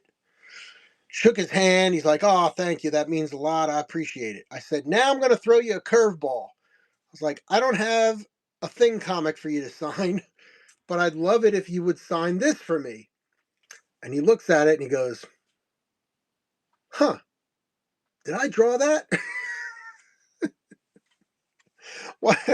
And I laughed and I said, "Well, Ron, the internet says you did, and your name's on the inside, so I think you did." So, so he goes, "Can I see that?" So I hand it to him, and he flips it open. He's like, "Yeah, oh yeah, I remember this." He goes, "This was a hard comic book to draw."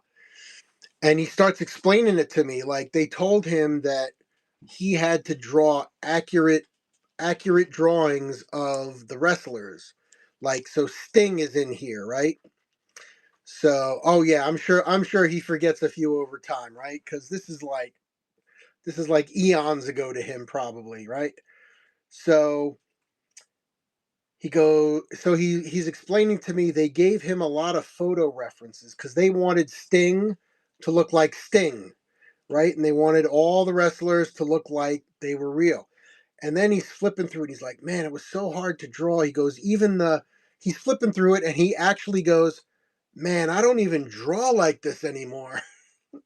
He goes, he's like, "Man, I don't even think I could draw this anymore." And he flips to a page where I guess, like the action scene in the ring and all the wrestlers had their own finishing move.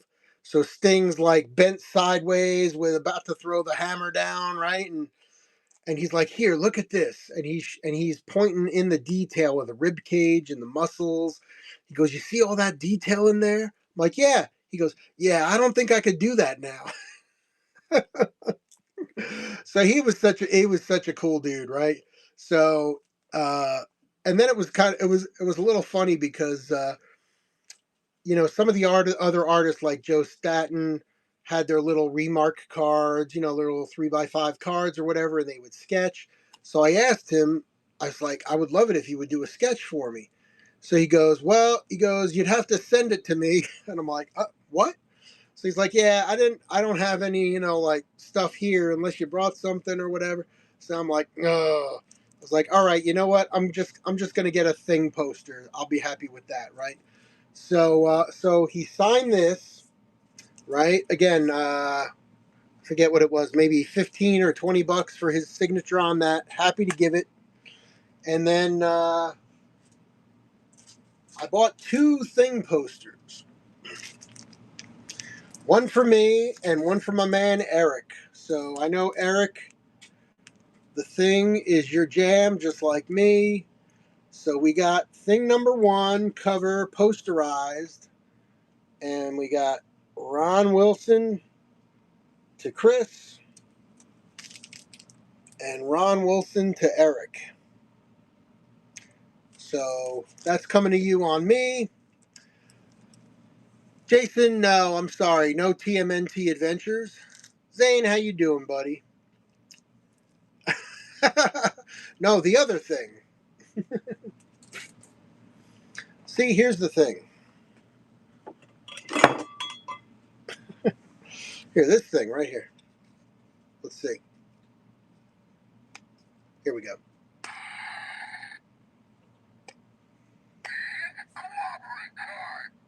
That thing. Actually, let me turn it off or he's going to keep yapping at me. So that was Ron Wilson. Again, super cool dude. Very chill, very cool. Uh, and that was just awesome. That was just awesome. You had that exact same toy. That's awesome. That's awesome. Good to see you, Zane. So, Zane, I did look for All Star Superman number 10. Nobody had it there. I did just pull the trigger on one. It's going to be coming soon. When it does, I'll show it to you. If it meets your standards and you want to pull the trigger, that's fine. I did notice it had a couple spine ticks in the photo, but we'll take a look at it. If it's no good, I'll just hold it and I'll look for another one. All right. I still got my eyes open for you. All right. So the last story before I actually start throwing comics out there. Zenoscope Comics. Zenoscope Comics. I did not realize that my friends at Zenoscope Comics are in Pennsylvania, literally about a half hour away from my house. So they just moved their offices. They're literally a half hour away from my house. Now, it just so happens that Zenoscope was the booth directly behind mine. All right. So, day one, I went there on Friday night to go set up. They were already set up, they were out of there. They had all their stuff out. I was checking it out. It was kind of cool. I put the Zenoscope code in the comments section. All right, I think I got it here. So if you're watching, let's see. Do I have it? I didn't bring it down here. All right. Oh, yeah, here it is. All right. Between now and August 8th, 2026, if you go on their website and toss in that code LVCC 2026, you're going to get 20% off your total sale, right? So Zenoscope does the sexy lady stuff, right? But theirs is more like, they've got a horror section and then kind of that classic section, but a lot of cheesecakey kind of stuff, right?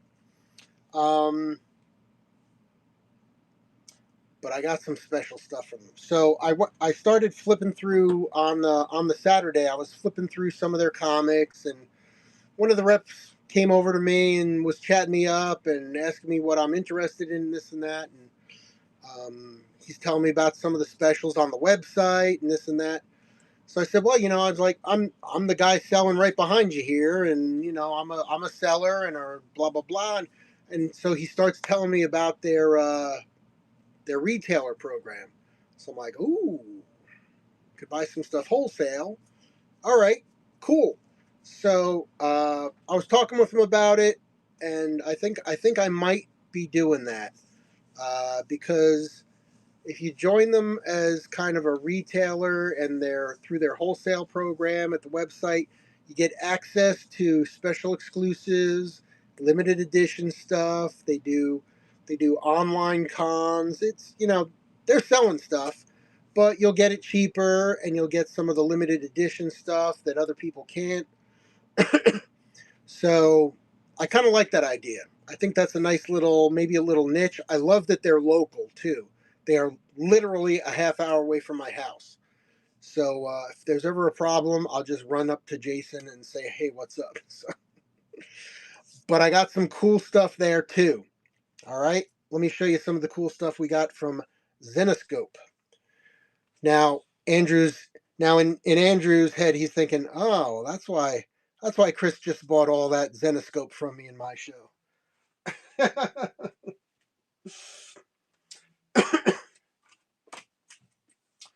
All right, let me show you. I'm going to flip down here. And we'll put it on top of the pile. All right. First off, for those of you that just joined, let me show you. I'm going to give you the quick run through. Ron Wilson from The Thing. Chris, I got the MK artwork. It is beautiful. I ordered a frame. Which artist drew it again? Because I don't remember. That was Chris Ring. Chris Ring. I got some new Chris Ring down here I'm going to show you guys, right? So that was Ron Wilson, The Thing, but it's his WCW comic. This is David Harrigan drawing a personal sketch of Lady Death on my Iron Maiden comic. Yeah, Ring, R-I-N-G. This is David Harrigan, the Lady Death guy, but it's his Skeletor. And on the back, he had started sketching something here, and he bailed on it. He had started sketching something here and bailed on it, so that was cool.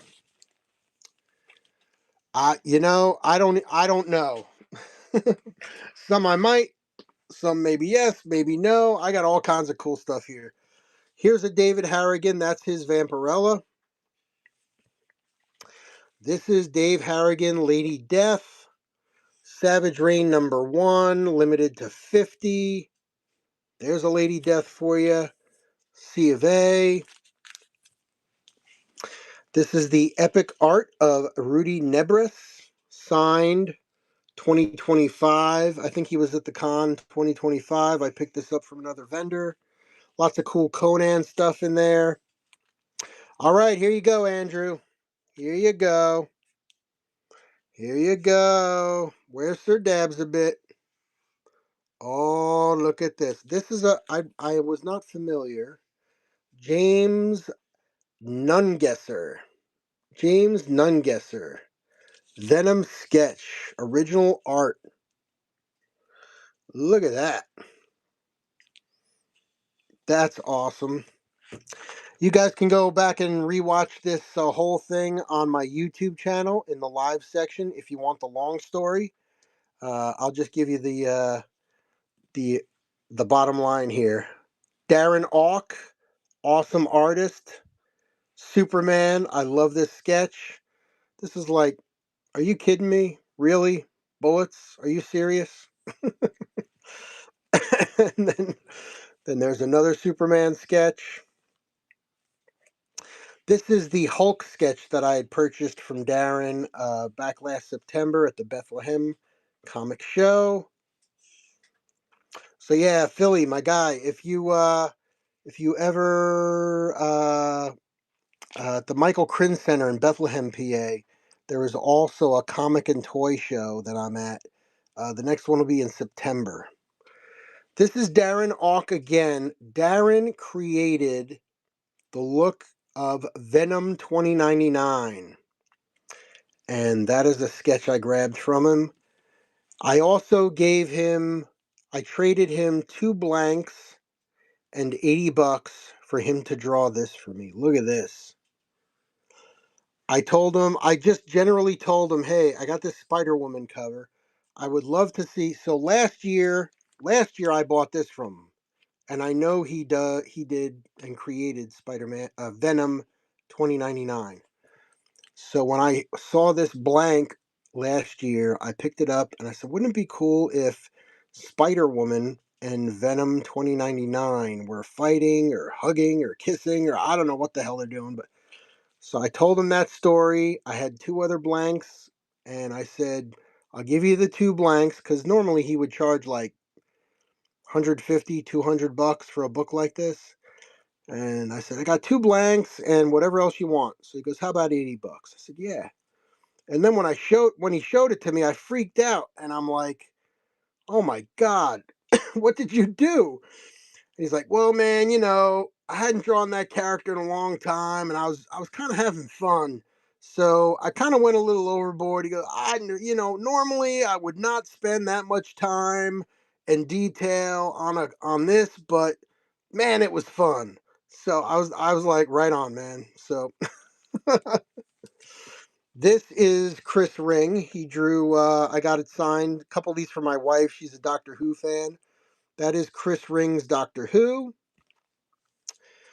That is Chris Ring doing Frazetta's Death Dealer. That is Chris Ring's Warlord. That is Chris Ring's Conan. This is original art from Chris Ring. This is not a print.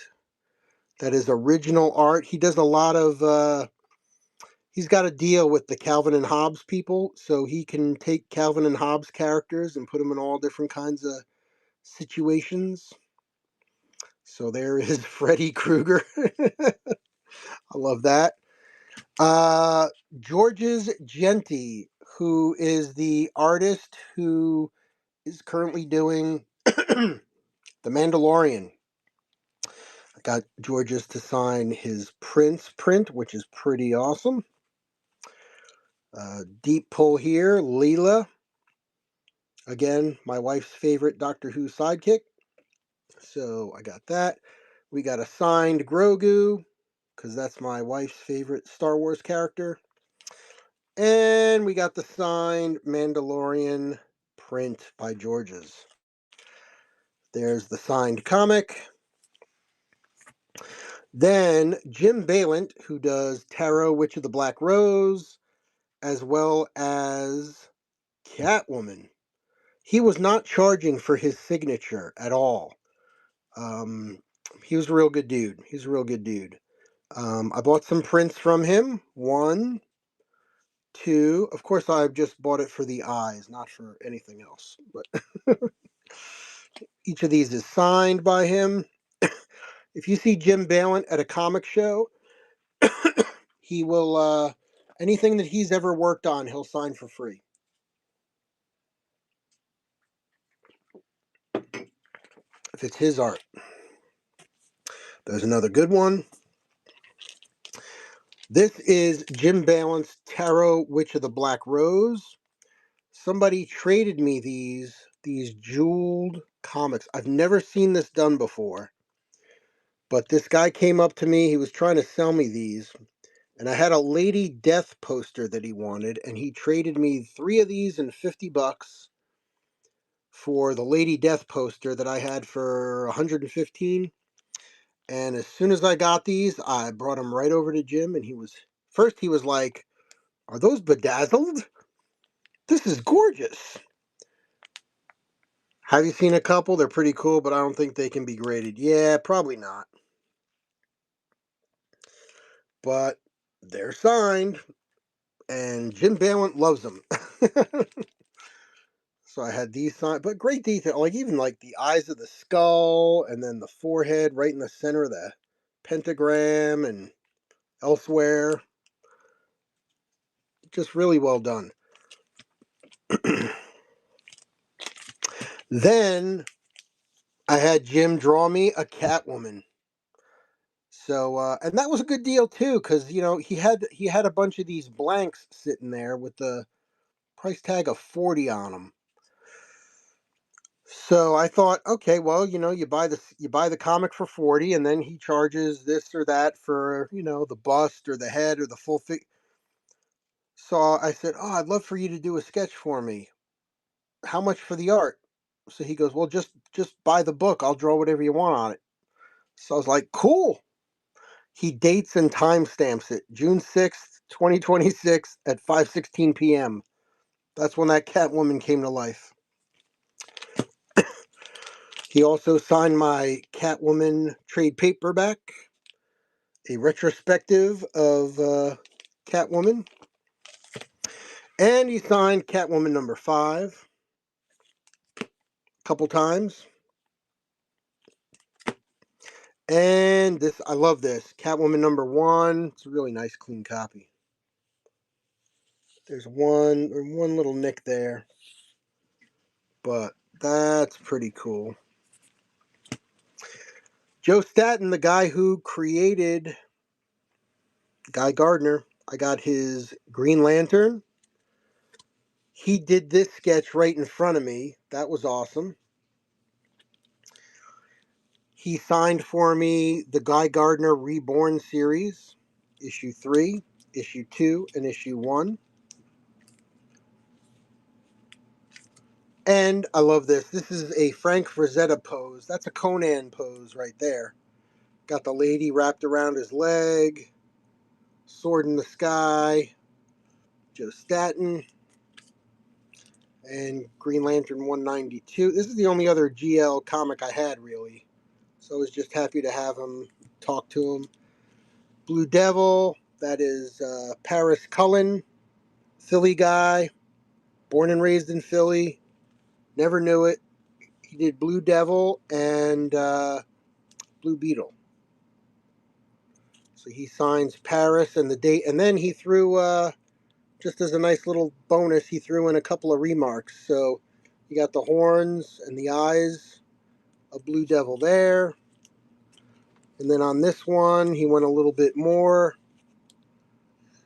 You got the pitchfork and then the horns and the eyes in there and Paris there. So real nice.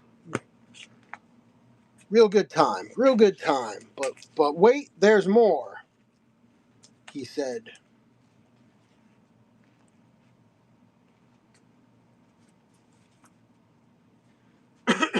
All right. Last but not least, I was talking about my friends at Zenoscope, right? So Zenoscope was the booth right behind me. And let me show you what I got. These, I don't know, maybe we'll try to sell and tear into these. These are the 25th anniversary, limited to 25 card decks. There's 3 cards in a pack, and there may be an original artwork sketch card in there. I bought 2 packs. We'll see. We'll see. Maybe we'll play with that a little bit later. I got a couple of the Zenoscope convention exclusive comics. Got to have a couple of them from your local Comicon.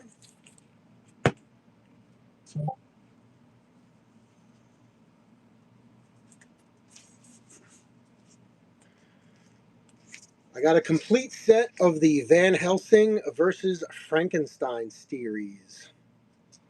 And series too. So Van Helsing, the female character, is one of theirs. There's 1, 2, 3. 1 and 3 are the ones with the special gold rim. There's 4. And there's 5. So that's nice. I am king of the complete sets. I did sell a ton. I sold a lot of complete sets at the Comicon. It was a lot of fun. Always happy to put that. People were like, "Oh, you have the whole set." There was actually one guy who came up to me and he bought a complete set. I forget what the comic was, but he actually said, "Oh man, 2 weeks ago at another con, I bought issue number 1 of this series, but you've got the whole set, so I'm just going to buy the whole thing." And I was like, "Thank you."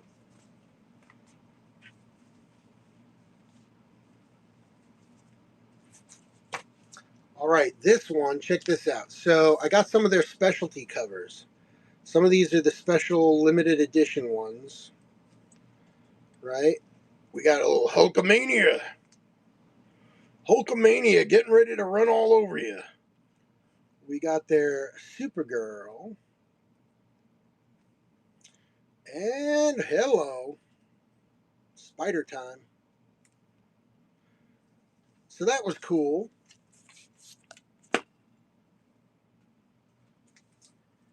Then let's flip this around and show this one. This one's really cool. Not that they're not all cool, but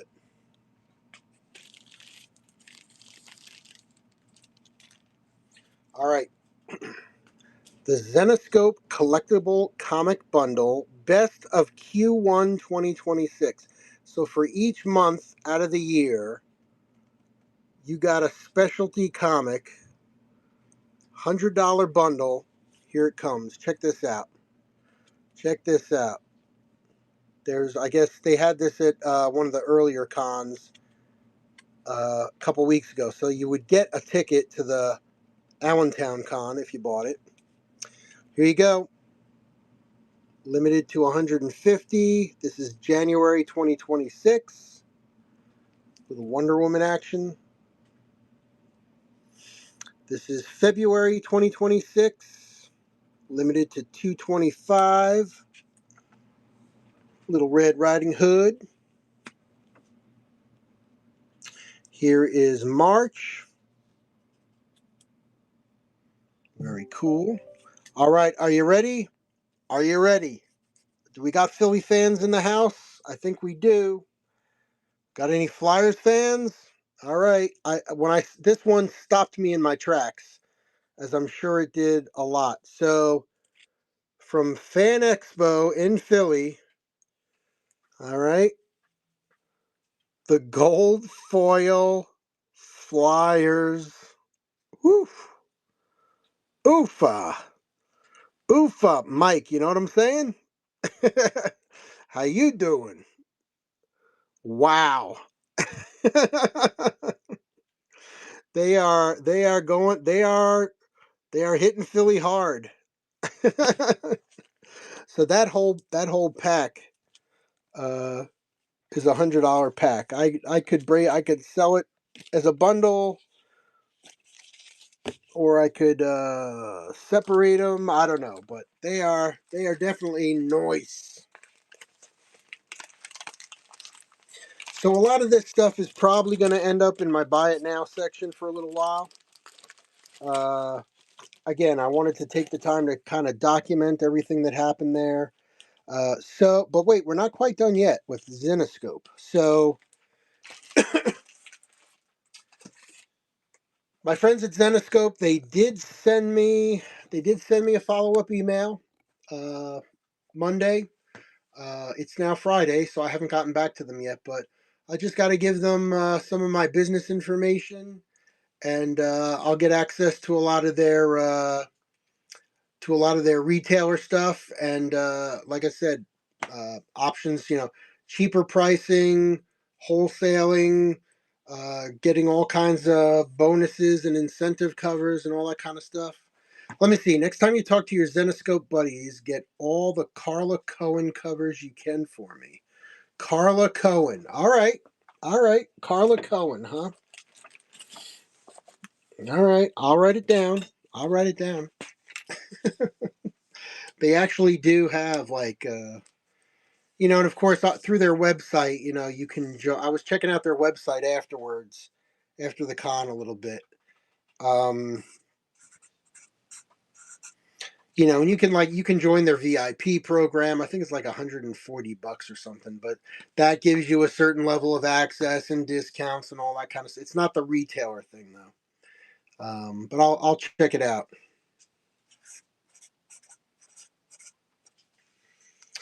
Chris, when are you just gonna finally open a store out of your basement and run it as your retirement? When I retire. That's when. All right, so it was kind of funny. So one last story. It's midnight now here on the East Coast. We will get. I promise. I am properly caffeinated. We will get to comics. We'll hit that West Coast crew. Um, so it was the end of the show. Sunday, the show ended at 4 o'clock. At 3 o'clock, the guys at Zenoscope come over and they're like, "Hey guys, we're just getting rid of stuff. Like, come and check some stuff out." So my buddy Todd, who's in Ratstash, he goes, "Are they discounting their statues?" I go, "I don't think so. Just the comics." He goes over there and he asks him, he goes, "Hey, I like this," because they were selling some of the statues of the figures, right? So he goes, "What could you do for me for this one, and this one?" He had three of them he wanted. So they gave him this huge discount. Like I think he said they gave him to him all three for $75. That's like 50%, 60% off. So so he was ecstatic. And then I did buy a few things, but he said, "Oh, Chris, we'll have a calendar to throw at you too." So I thought they were going to give me a calendar. So, you know, they're packing up their stuff to put away. And I said, "Hey, do you have that calendar?" And he was in the middle of something. And he's like, "Oh," he goes, "Chris, we're going to take care of you, buddy. Don't worry about it." And I'm like, "Oh, I was just asking. You're the one who said you were going to give me a free a calendar, right?" So here's the calendar, the Zenoscope 2026 calendar right here. And each month, each month has a lovely lady. I don't know if there's any Carla Cohen in here. Let's see. Let me check the back. Is there any Carla Cohen in here? It doesn't say the artist name. It's just got the ladies. All right. Each month does have and then there's the centerfold. Look at that. The centerfold. The 2026 centerfold. So I thought, oh, that's nice. But he didn't give me one. He came over. He came over to me and he said, "Oh, hey Chris, here's your calendar."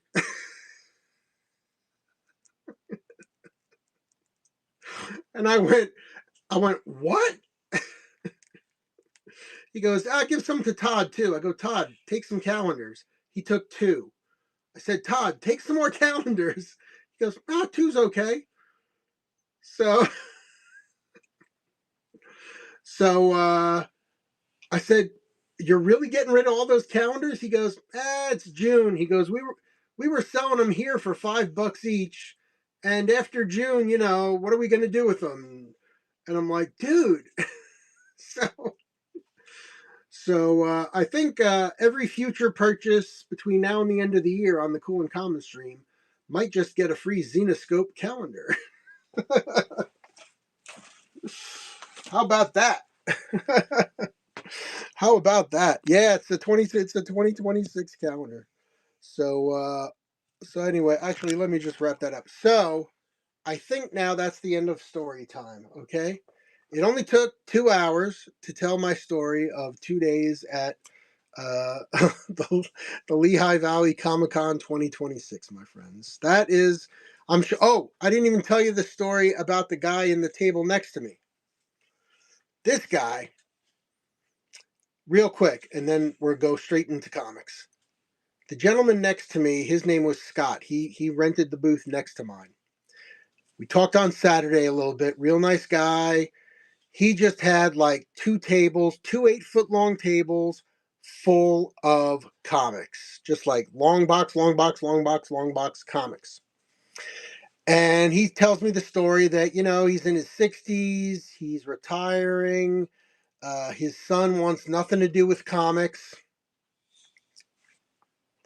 and he's divorced. He wants to, slim things down. So these are all his childhood memories, but he's made a decision. He's getting rid of his shit. And he said he lives in the Poconos, which is maybe an hour and a half north of here. And he said he had them on Facebook, and he was willing to sell all of them for $7,000. And nobody even responded to the guy, right? So he brings them to the comic show, figuring I'll sell them. He lowered the price to $4,000. He had signs up: "Take everything for $4,000, please." And then he had his boxes, like he had like $5 boxes, $10 boxes, and I think maybe he had one $20 box, and then he had boxes of like magazines and stuff, like cheap magazine style stuff, like 3 for $5 and that kind of stuff. So we're talking, and I'm flipping through his box, right? And like he's got $20 books in the $5 bin, and in the $10 bin, he's got $50 books. And I'm sitting there like, I don't want to buy all this stuff. I really don't. I didn't buy the stuff. But my point is, he knew exactly what he had, and he priced it to get rid of it. So remember, he said $4,000, take everything. So at this con, it was very obvious, and I know this happens at a lot of cons, right? The big fish in the pond go looking around to try to buy up some stuff, right? Sometimes early, sometimes late. So before the show started, before the show started, I made $100 in sales just selling to other vendors, right? So people were coming around, and he would tell them, "Look, I just want to get rid of it all." And they're like, "Nah, I'm gonna cherry pick, and if I make a pile, will you give me a discount?" Yeah, yeah, yeah. So that's what the majority of what happened to him on Saturday was. The big fish were coming over. They were cherry picking through his bins, making a big pile of 100 comics or whatever. And he would, okay, the list price is $850. I'll give it to you for 600. And they were happy, and they walk away. And then the next guy would come, same thing. So Sunday morning, we talked throughout the day. Sunday morning, he comes to me. It's He doesn't come to me. We're right next to each other. Sunday morning, how was your day yesterday? So I go, pretty good. I was real happy. I sold $1,200 worth of comic books. He goes, Chris, I had everything on the table for 4,000. He goes, nobody wanted to buy the whole thing. He goes, one guy came, bought $1,000 worth of comics. Another guy came, bought $1,500 worth of comics. Another guy came, but so day one, he made $4,000, which is all he was looking for. He had 80% of his comics left, and he made $4,000. The second day, by lunchtime, the rest of the big fish had come. He lowered the price even more. Right? He made another $3,000 on Sunday. He sold everything else he had by noon. I said goodbye to him. Keep in touch.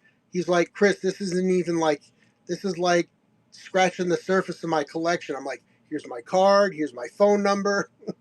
So he emailed me back on Monday, and I emailed him back. So maybe we'll do a deal in the future. You never know. This is a great place to network for your business, right? I networked with Zenoscope, met a lot of cool artists. The guy next to me is he's still got a ton of comics he wants to sell.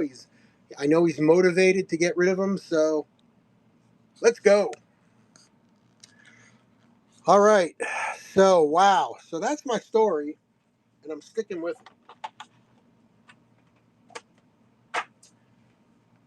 it. Now there's the small case of you missed the swap meets up there? Yeah. Yeah, those were good. Those were good.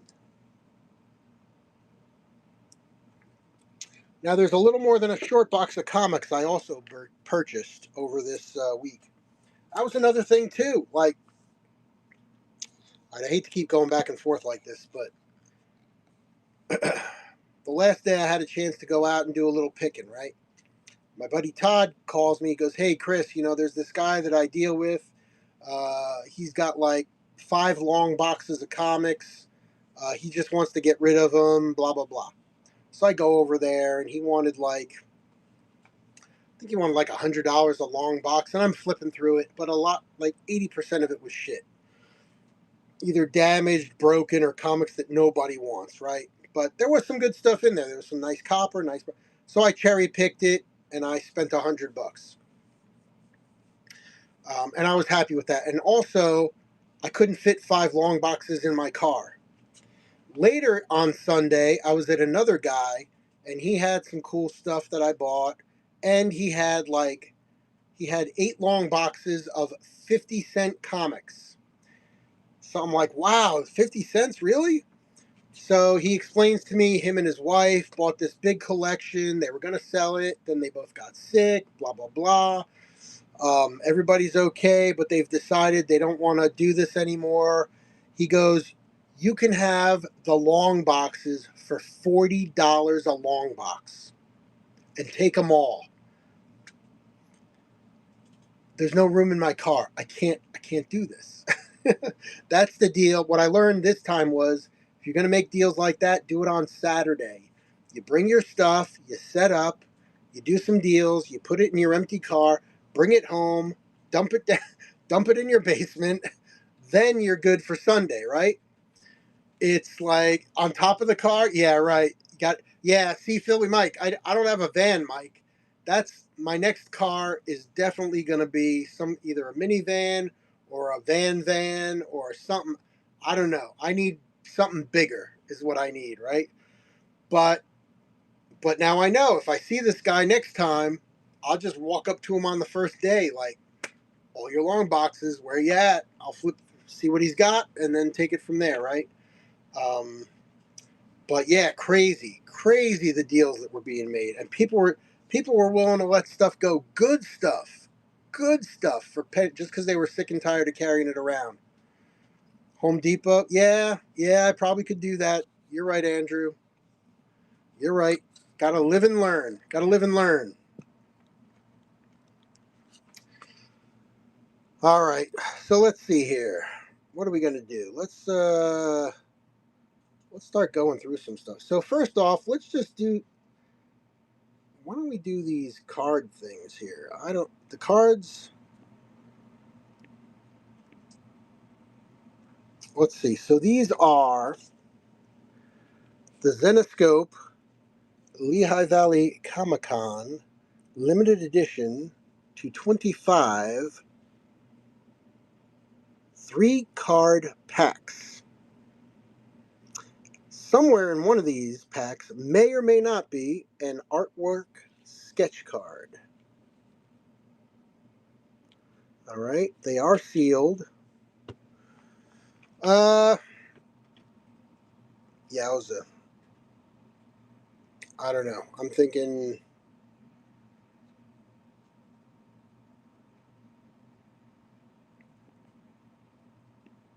just for fun. Why don't we do 15? If anybody's interested. If not, that's okay.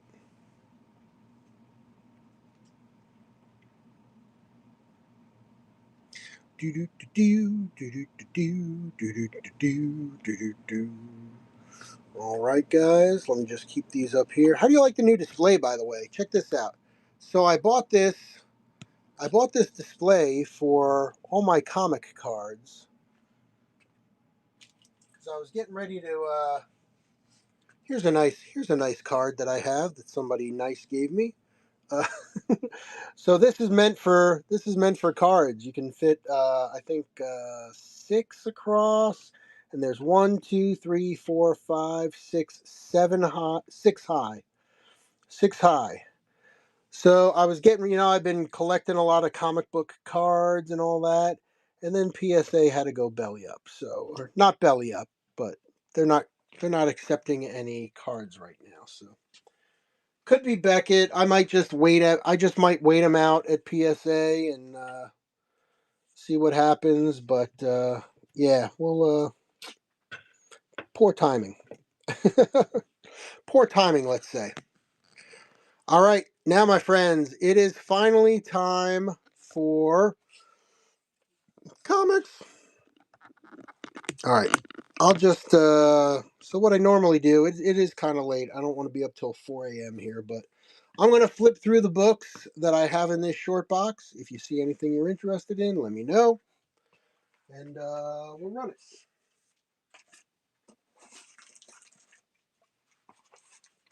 All right, handful number 1. I am a sucker for the fantasy stuff. I got a nice little run of Forgotten Realms here. TSR, always looking for that. The Dungeons and Dragons stuff. I'm actually looking at an auction right now where, well, if we're gonna do this, we got to get the epic music on now. Time to start the music going, my friends. Let's do it.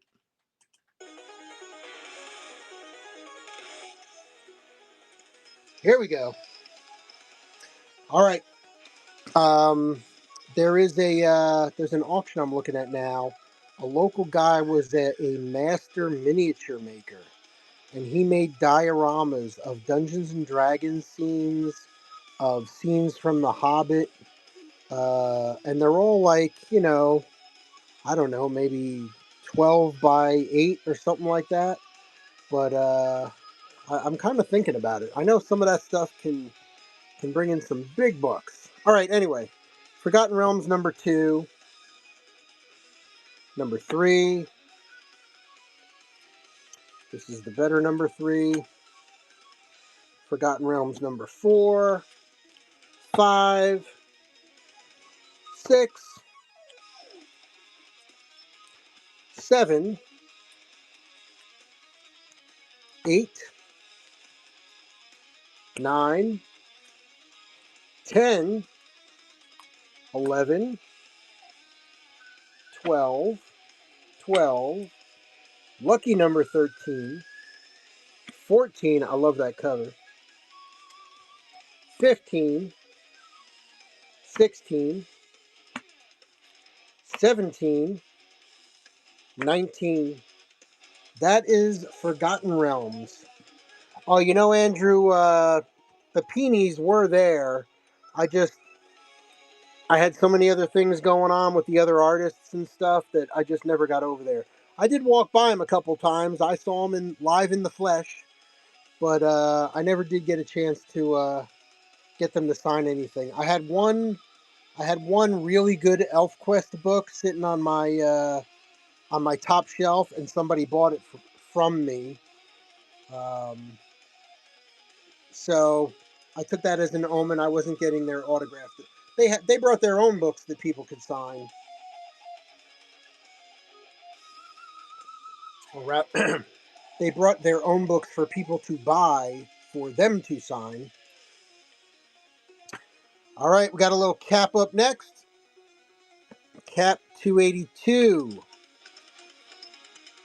Cap 325. Cap 347. Newsstand. Cap 371. Another 371. Cap 380. Got a little Batman. Detective Comics 669. Everybody's favorite number. Batman 454. Dark Knight. Love that. Love that cover. You know why? Oh, look at this. I recognize it now. Mike Mignola. Mike Mignola cover. Nice. Here you go, Zane. Batman 493. Detective Comics 663. I always love that cover. There is such desperation in that pose. And then I'm thinking, man, do you know what dude, you're going to need like a couple of shots and some antibiotics after drinking that water. Ugh. Ugh. There he is. Detective Comics 667. Detective Comics 674. Detective Comics 640. Batman 446. Detective Comics 617. Nice little Joker cover there. Hey, there's my yin yang symbol. How about that? All right, any love there? Let me know. Otherwise, we're just going to grab the next handful and carry on.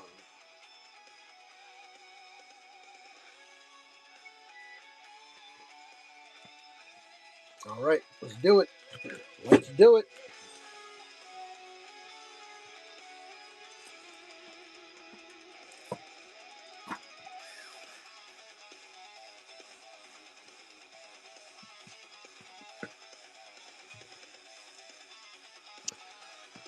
Newsstand Fantastic Four 334.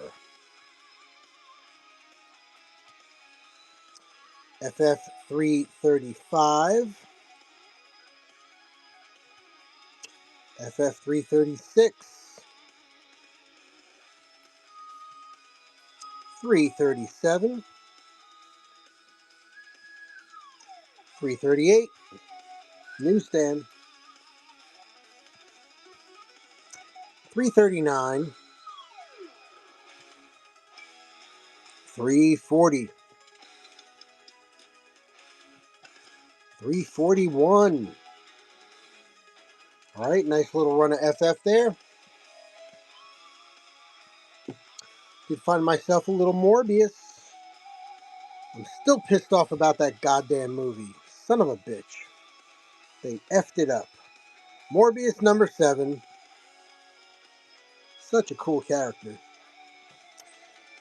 Midnight Suns Unlimited number 2. Just a mishmash here. So again, shout out anything you see you might be interested in. This is Micronauts number 14. Love that Micronauts series. I have that whole series as well. MCP Colossus number 14.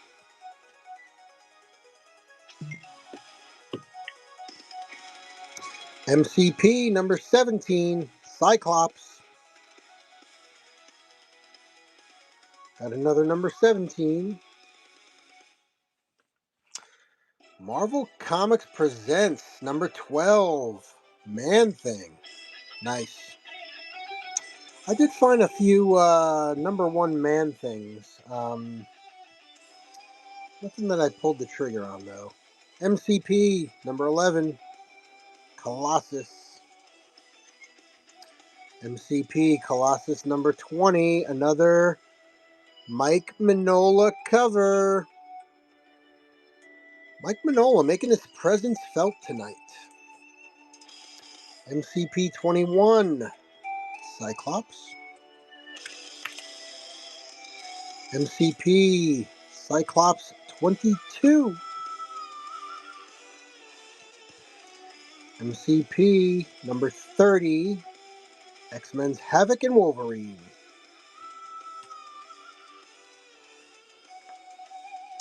MCP number 38. Excalibur.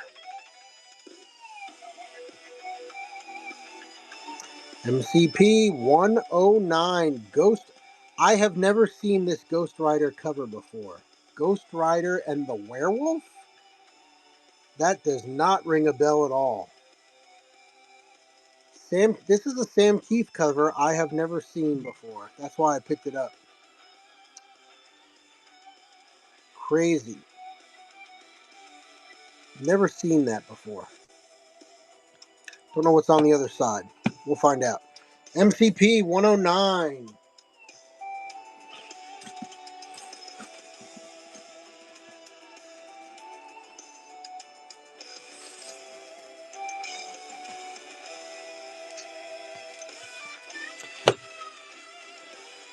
Marvel Comics Presents 110. Another Sam Keith cover.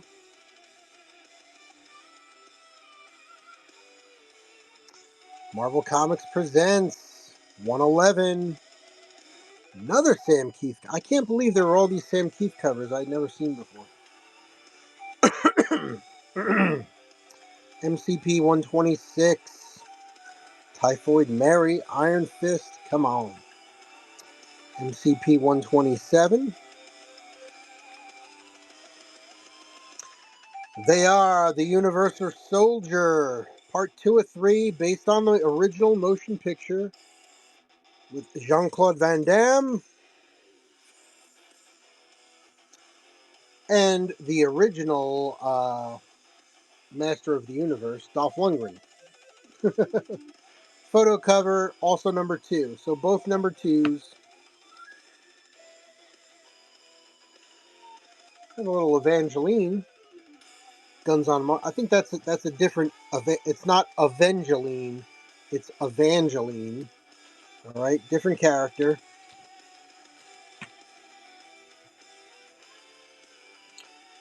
Neil, this one's for you if you're still with me. The Trouble with Girls.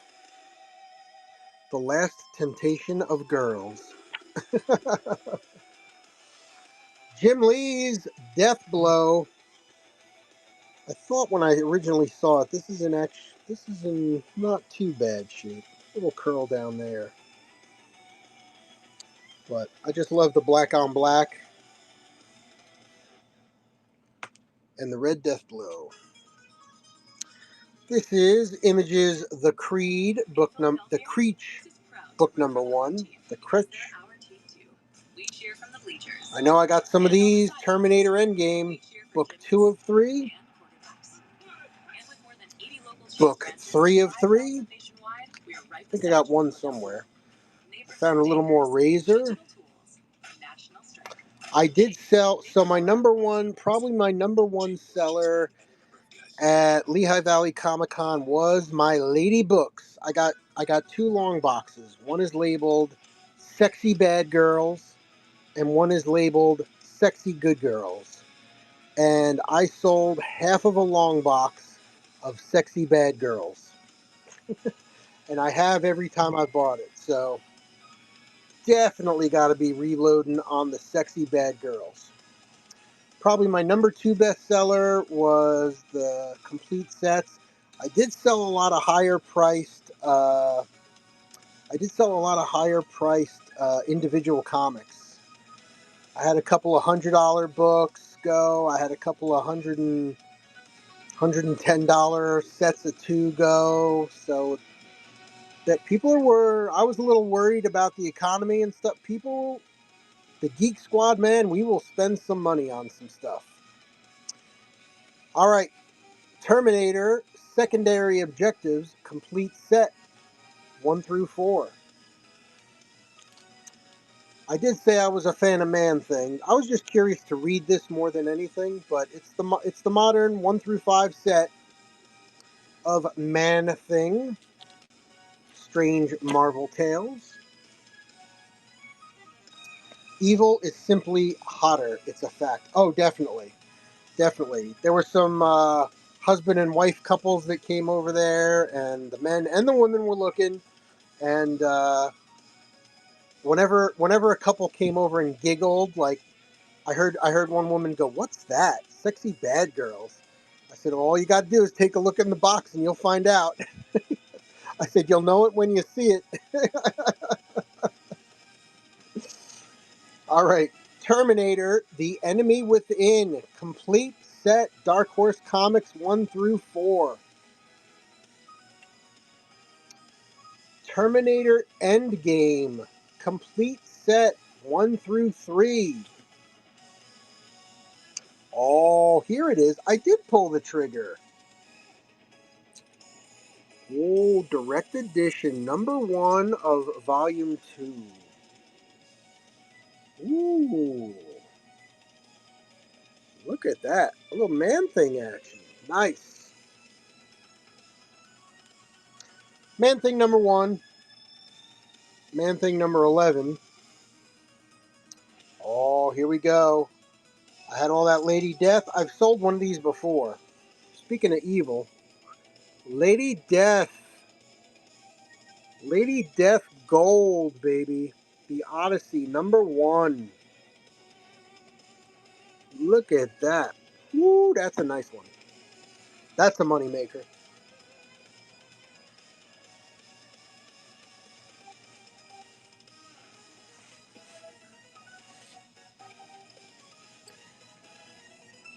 You know what else is a moneymaker? Lady Death the Crucible #1, silver. Look at that. So we got the embossed silver Lady Death. There's used, right? So again, used is past. I got the gold and I got the silver.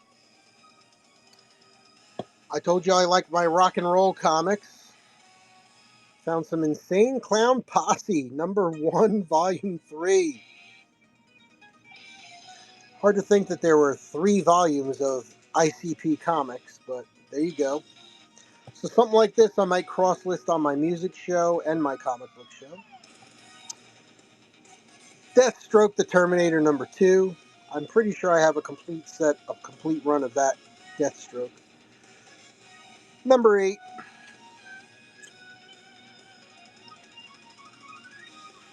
Not to be confused with Deathstroke. You don't I? I think I do. Didn't I show that to you once, or was that the other version?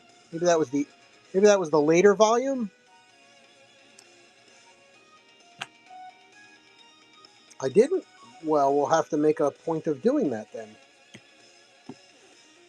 All right, Carla Cohen for Sir Dabs a bit, and find my original Deathstroke for you. Okay.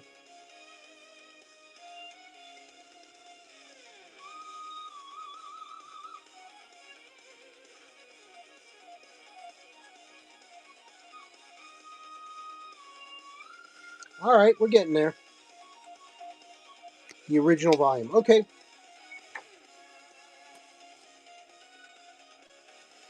All right, not to be confused with Deathstroke. Here is Deathlock #2. Deathlock #7. Hey, speaking of Punisher, has anybody seen the Punisher Final Kill yet? I have. Deathlock Special #3. That's part of the 4-issue miniseries. Stephen King's The Dark Tower #1. Not yet. Probably going to watch it over the weekend. Yeah, it was good. It was good. I thought there would be. There's no spoilers here. I thought there would be more of a setup going into the Spider-Man movie. Maybe it kind of is, but it's not like over your like. There's no Spider-Man shot at the end or anything, right? There's no ending like that. Ghost Rider #9.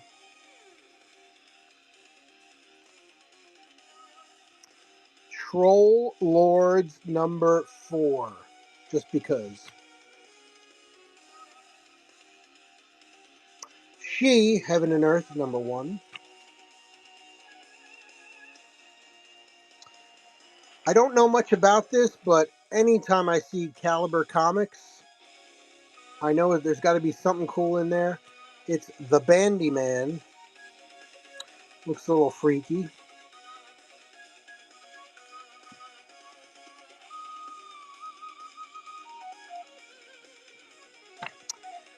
Airboy #28. I think I'm going to move these. We're getting close. Speaking of Airboy, there is an excellent documentary about Dave Stevens on Tubi, the free streaming service. Tubi. I forget the title of it, but it's all about Dave Stevens, his life, his art, his just everything, the whole through the whole Rocketeer years, and how that movie came to be, and his wife and his ex-wife, and all the girls that modeled for him. He was a little bit of a player. That guy, he was a player. All right, let me get these away, and we'll grab the next handful.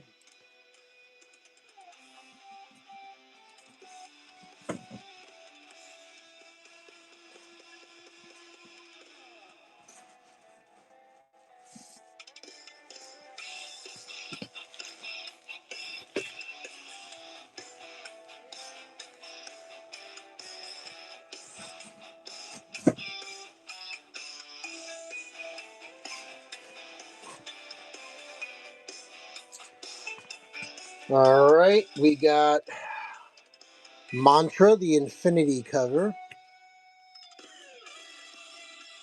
Rune, the Infinity cover. One of my favorites. I'm probably going to keep that one. Ultraman, issue number 3 of 3, one of the limited series.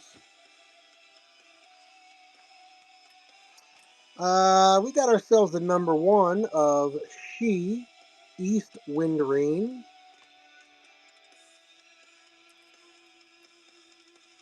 Dark Horse Presents. Love it. Which number is this? Where's the number? More. Jim Balent. Dominique. Oh, I should have gotten him to sign that too. Jim Balent was not charging for signatures. If he drew it, he'll sign it for free. That was very cool of him. A little Grendel on the back there. Oh, I didn't do a Grendel show yet. I have a complete short box of Grendel filled with complete sets. All right, what did he do? Lettering, art by Mobius. What was that? Here we go. Art and lettering by Jim Balent. Dominique, the hardest part.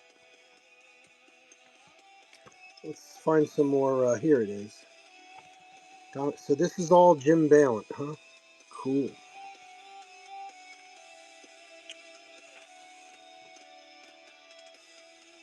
Nice. Yeah, very cool. All right, let me put that back in the bag. Just curious because it was Jim Balent. See, you know what's kind of cool, Andrew? Maybe you find this too, right? Like now that I've had that interaction with those artists, like I'm just aware of them now, right? I know them as a person. I can put a face to a name. So like I'm just scanning a comic book and I see Jim Balent. I'm like, oh, Jim. You just kind of put that together, you know? It's pretty cool. This is a Joe Jusko cover. Nice one. Always great to see the Joe covers. That's a one shot, I think. Clive Barker. Anytime I find Clive Barker, that is Clive Barker's Next Testament, issue number 2. Sith, how we doing? She, the Fan Appreciation Edition, issue number 2. Here comes some more Marvel Comics Presents Wolverine, Daredevil, Vengeance, and Typhoid, number 151. It is not a flip book. It is a wraparound, though. Ooh, love that Ghost Rider 2090. Is that Ghost Rider 2099? Might be. Marvel Comics Presents 151. MCP 91. Again, another Sam Keith cover I am not familiar with.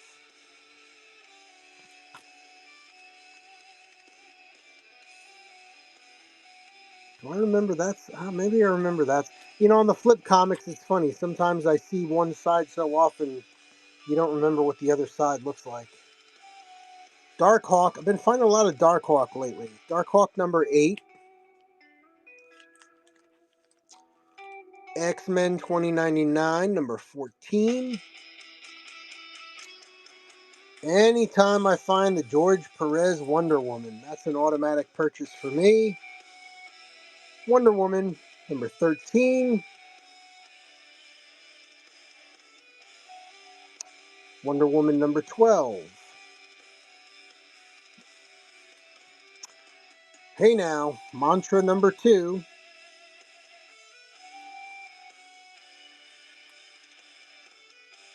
Rune, number 4. Again, Caliber Comics, issue number 1 of Mr. X. Caliber Comics, number 1, Beyond Communion. Fantastic True Tale of Alien Abduction. I'm curious to see the new Steven Spielberg movie. It'll ought to be interesting. I think today on the news there was another release of some more UFO video footage. I find it funny that that's being timed out with the Steven Spielberg movie. Spirit of the Dragon #0, just a cool cover. Lobo, I'm waiting for that goddamn Supergirl movie to come out. I'm really hoping Lobo gets a little popular. Simon Bisley, there you go. Number 404, the limited Lobo series. Evangeline, here she is. Good girl. Rob Liefeld cover. Sweet. Evangeline Cybrid, that is Evangeline #4. Helena and Cinder. Hello, Helena. You like the Alien book?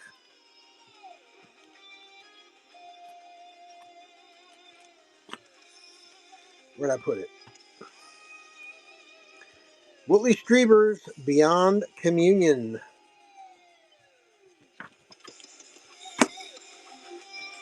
$3, I'll run it for you. If you're interested. If not, that's okay too. 10 seconds.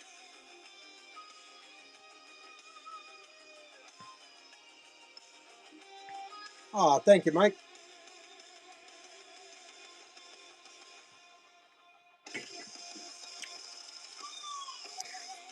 Appreciate you. Thank you so much. And, that's coming to you shipped in brand new bag and boards and very securely.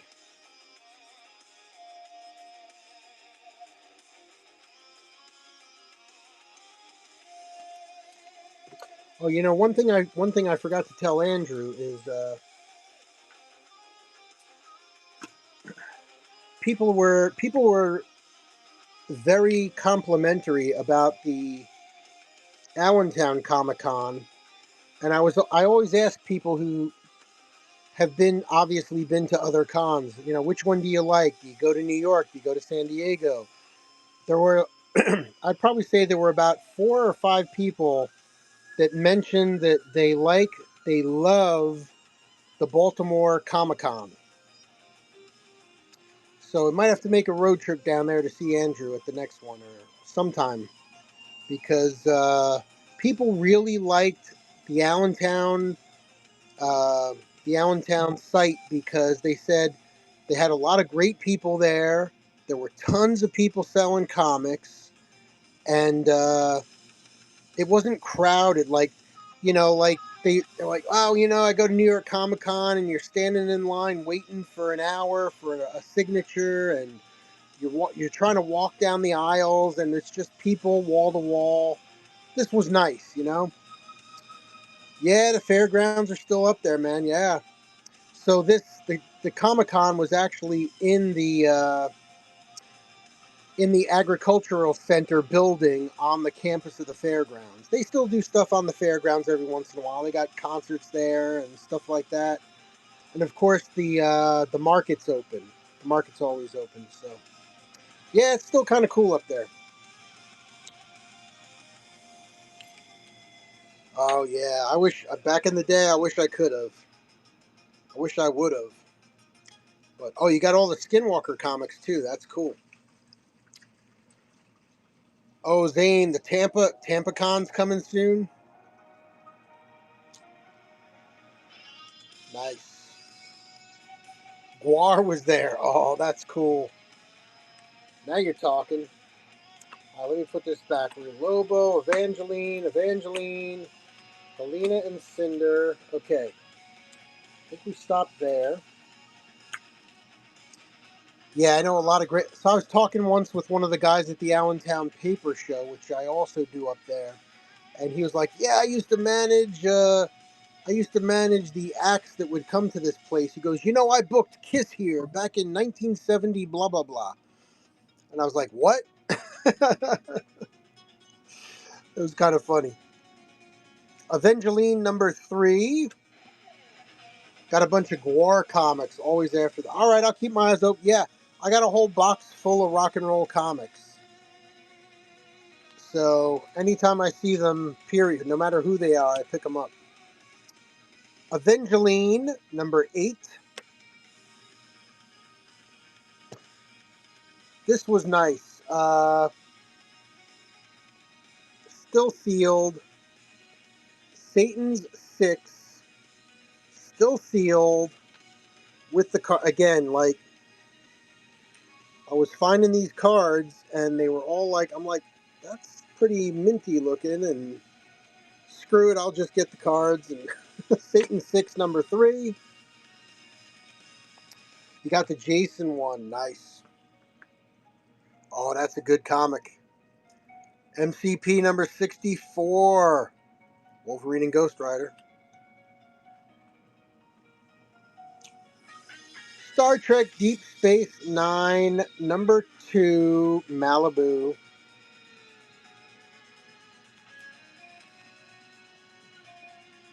I like this. I like some of the Independence, Aircell, or rather Adventure Comics. Bad Axe. Like the Faust, 1989, nice. Oh yeah, I do have Men in Black number 1. Aircell Comics. Men in Black number 1.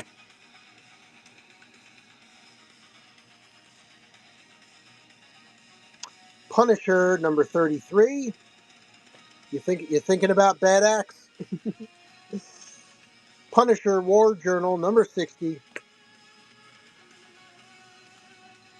that another one there? No. Dark Hawk. More Dark Hawk. Punisher on the cover of this one. Dark Hawk number 9.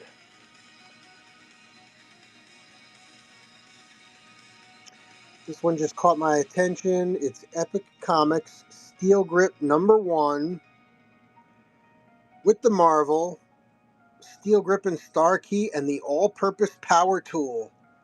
That just cracks me up. I have seen a couple of these, but that one just cracked me up. Satan 6 number 2 of 4 with the cards, still sealed.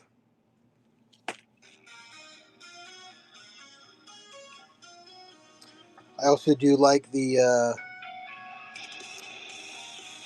comics that satirize themselves. Splitting Image number 2.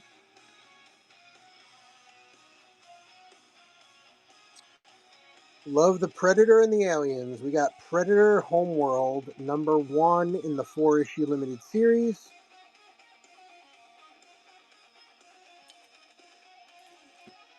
This one might stay with me. I don't know. Highlander number 2. Big Highlander fan. I know they're remaking it with Henry Cavill. Waiting for it to come out. I'm not expecting much. We'll see. Elf Lord number 27. Marvel Classic Comics Moonstone. Adapted from the classic novel by Willie Collins. Marvel Classics. So they took classic stories like She and Moonstone and adapted them into comics. I recognize that. Oh yeah. Shadow Riders number 1, Marvel UK. That is an embossed cover with Cable on it. Nice embossed cover, Cable. Number 1, Shadow Riders. Predator Kindred number 1. I was happy to find the number 1 issues. But again, I love putting those complete sets together, so we'll see. Batman number 394, can't say no to that. Also, I think this is one of the rare times that the logo is in yellow. That's kind of unusual. So, something a little different. Kindred, you're looking for Kindred? Run the Kindred. You got it.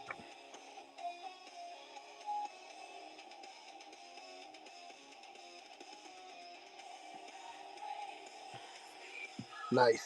Just checked. I was wrong about TampaCon. Normally it's either the second half of June or the start of July. Oh, it's in September? That's weird.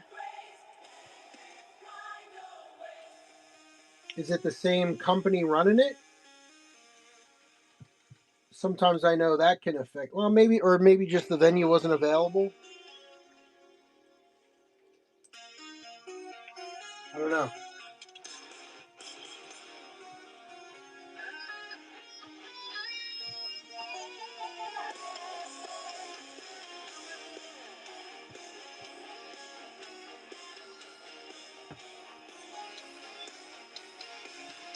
I do not know. Yeah, that is weird. All right, Predator Kindred. So again, it's not. It's got a couple of dings. It's not anything too special, but in better conditions, maybe that's a $6 or $8 book. But right now, let's just do $4 on it. I think that's reasonable. Thanks, Mike. Yeah, I think in better condition, that's probably an $8 number one issue, but happy to get it for you. Yeah, I mean, for reading, that's all you need. That's all you need. You know, it is on that topic. It is funny, at the con, right?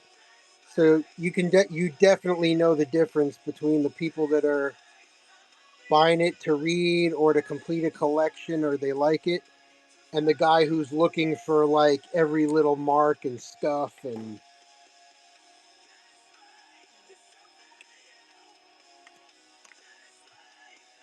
thank you, Mike.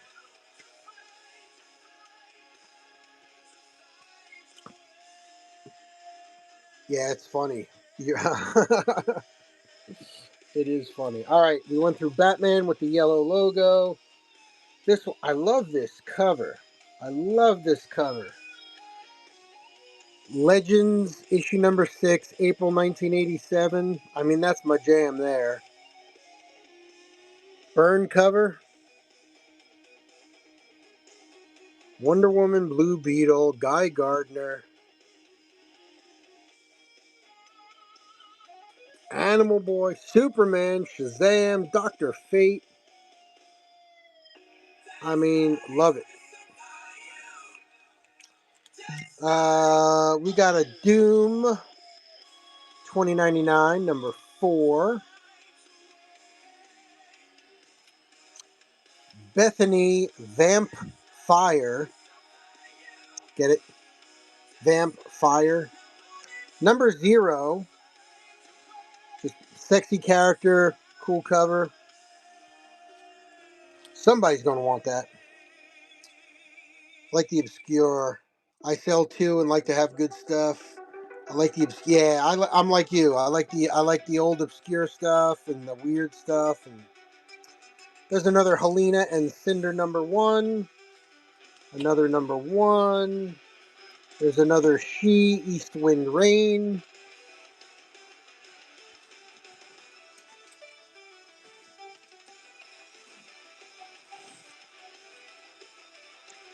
And then I think this is the last handful here. Oh yeah, another She East Wind Rain. And then oh geez.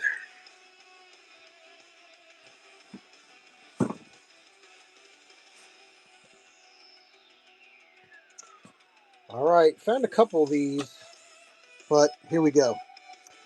Transformers Evolution number 2, Hearts of Steel. Nice Guido cover. IDW. Wraparound cover. I thought so. Nice little wraparound cover there. Darkhawk number 7. Another one of those Transformers. IDW Transformers Target 2006. If you go back and look at my live videos, I did do a pre-show walkthrough of the Lehigh Valley Comicon. They had the Transformers trucks there. Zane knows, he was there. But one guy cosplayed on Saturday as Optimus Prime, and he was up on stilts.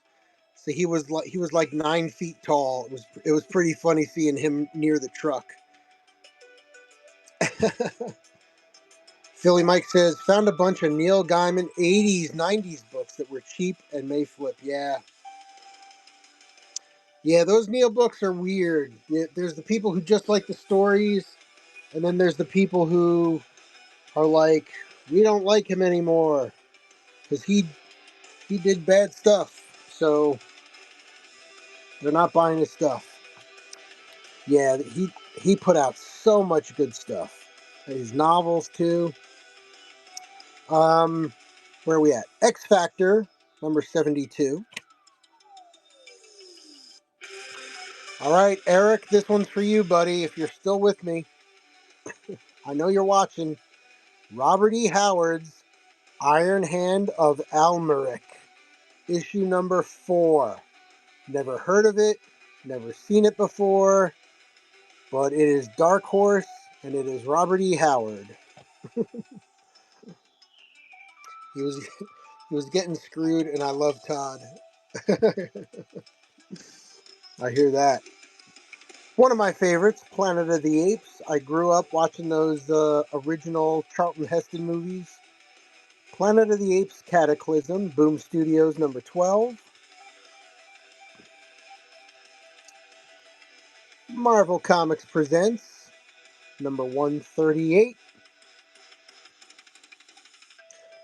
Again, this is just a chunk of MCP that I just don't have, so I'm glad to find all this stuff. 138. Earth X, The Wizard Special Edition. Pretty cool.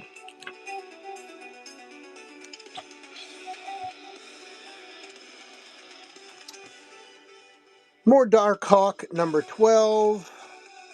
Newsy. Again, the Perez Wonder Woman, no brainer. Here's another. I don't know why I found so many Catwoman number 5s, but I had Jim Balance sign 3 of them, and I found another one while I was at the comic show, so I picked it up anyway.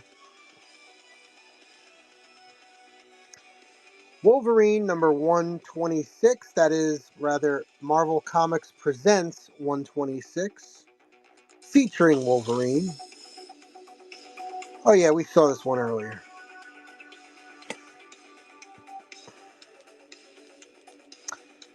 Doctor Strange number 7. Loving it.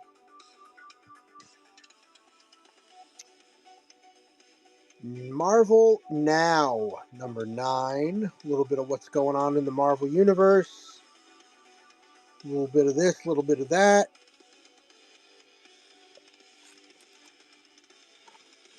Very cool. Marvel Now number 9, featuring Doctor Strange, more great Sam Keith, MCP 94. Loving it. Now we're into what I know there. The MCP 98.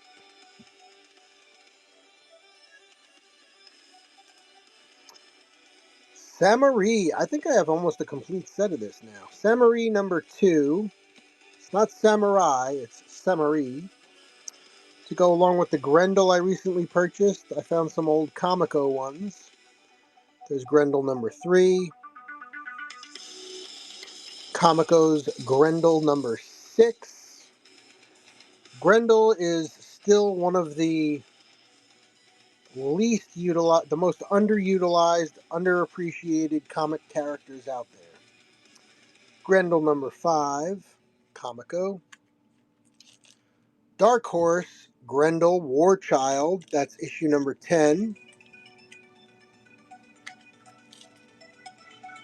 Grendel Tales, number 3 of 3, The Devil's Hammer.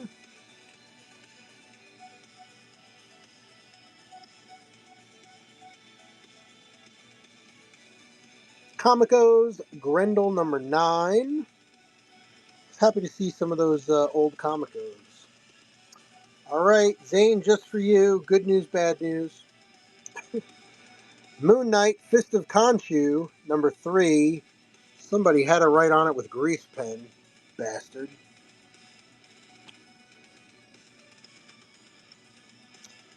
Midnight Suns, that is the Night Stalkers, number 14. Love those black on black covers. You showed another Predator earlier. If it pops up again. You need that one? That Khonshu one?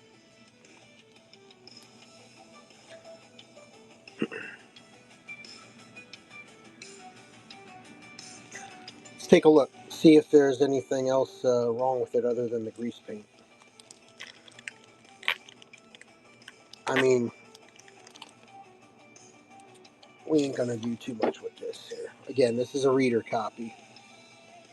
You can use it as a placeholder if you want, till you get a nicer copy. Or if this one does it for you, yeah. I know there allegedly there is a way to get grease paint off of comics like that, but I've tried a couple different ways on some throwaway comics, and not really. If it wasn't written on you, all right. So I won't bother then. All right. And then you said there was another. What was it? Predators or Alien, Mike?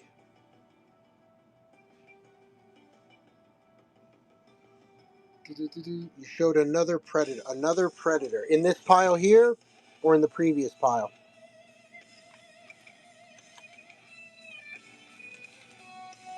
I don't know. All right. Well, luckily we can check. I don't know if there was any predator in this one. It might have been Catwoman, Wonder Woman, all the women.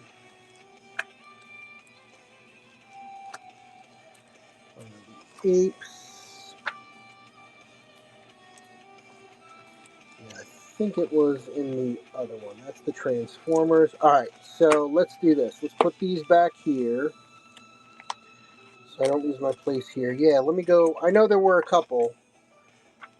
Let's put the Grendel back here. I think we were right around here somewhere. Devil's Hammer, more Grendel. There's the Moon Knight. There was the Moon Knight. The Night Stalkers. Okay, that's where we were. All right. Not urgent. All right. Yeah. There's only a little bit more to go. So let me sneak a peek.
think this was it. Let me see.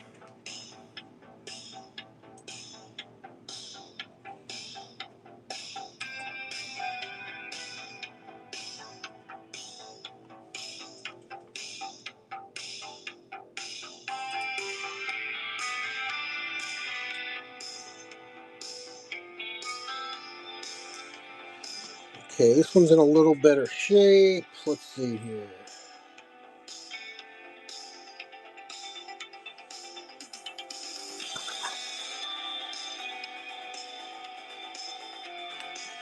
Yep, here we go. Predator Homeworld, #1, that's the one.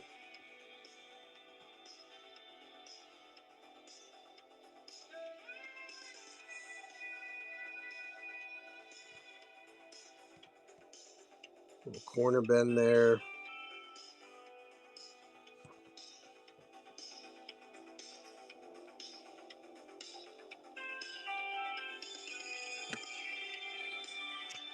Yeah, it's not too bad. It's another one of those. Okay, yeah, that might be on my side. I know my internet's been in and out a little bit. Predator Homeworld, #1.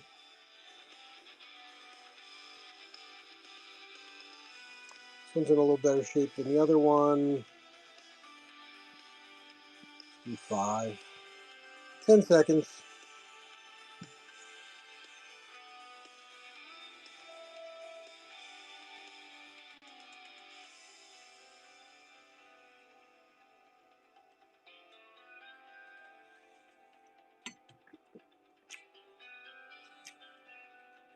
Oh, you have that one? All right, well, I stopped there because that was the first one. Let's see if there was another one. I think there might have been another one.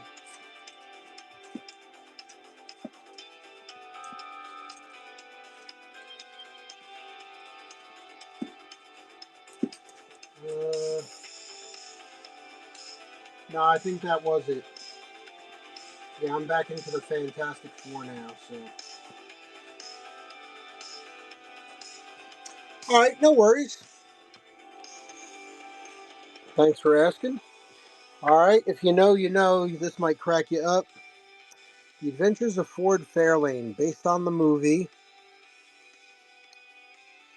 with Andrew Dice Clay. Oh, hickory dickory dock. Oh, The Adventures of Ford Fairlane, #1. Dean Koontz, Nevermore, #2. Just got Sam De La Rosa to sign a bunch of Predators. Ooh, nice. Very nice. What's up next? It's Detective Comics 665. The Freaky Batman. Shadow of the Bat, #9. Shadow of the Bat, #16.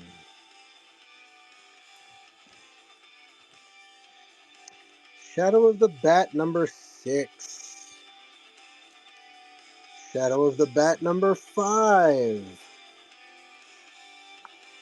Shadow of the Bat, #19. Shadow of the Bat, #17. Batman, Legends of the Dark Knight, #96. And the last book of the night, it's another Mike Mignola cover. Batman 453. Mike Mignola cover. He was definitely in that creepy Batman, that whole vibe of his. And Batman, I think they go together pretty well, actually. All right, that's it, my friends.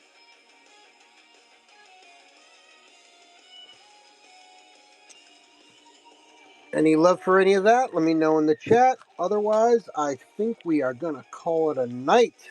Finally. Woo! This may be my longest comic stream ever, from 10 p.m. till 1:12 a.m. Wow.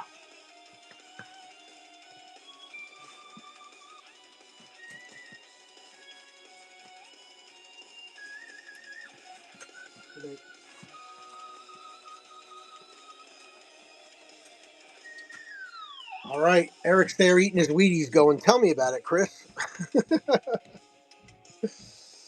All right, hey guys. All right, hey, thanks so much for hanging with me tonight. I really appreciate it. Eric, you get a calendar. Mike, you get a calendar.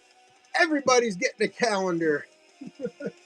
Courtesy of my friends at Zenoscope Comics. So definitely cool. So appreciate y'all. All right. Thanks, Eric.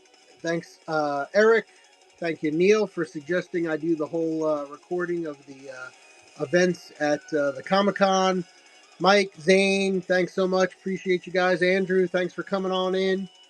And until next time, my friends, keep it cool, keep it common, keep it collected. And hey, if you're into horror books, uh,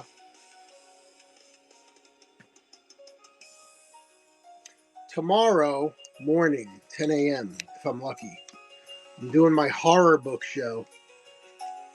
That's a 1927 copy of Edgar Allan Poe. 1927. It's like brand new. 1927. Good stuff. All right. All that and more. Until next time, my friends, take care. We'll catch you next time.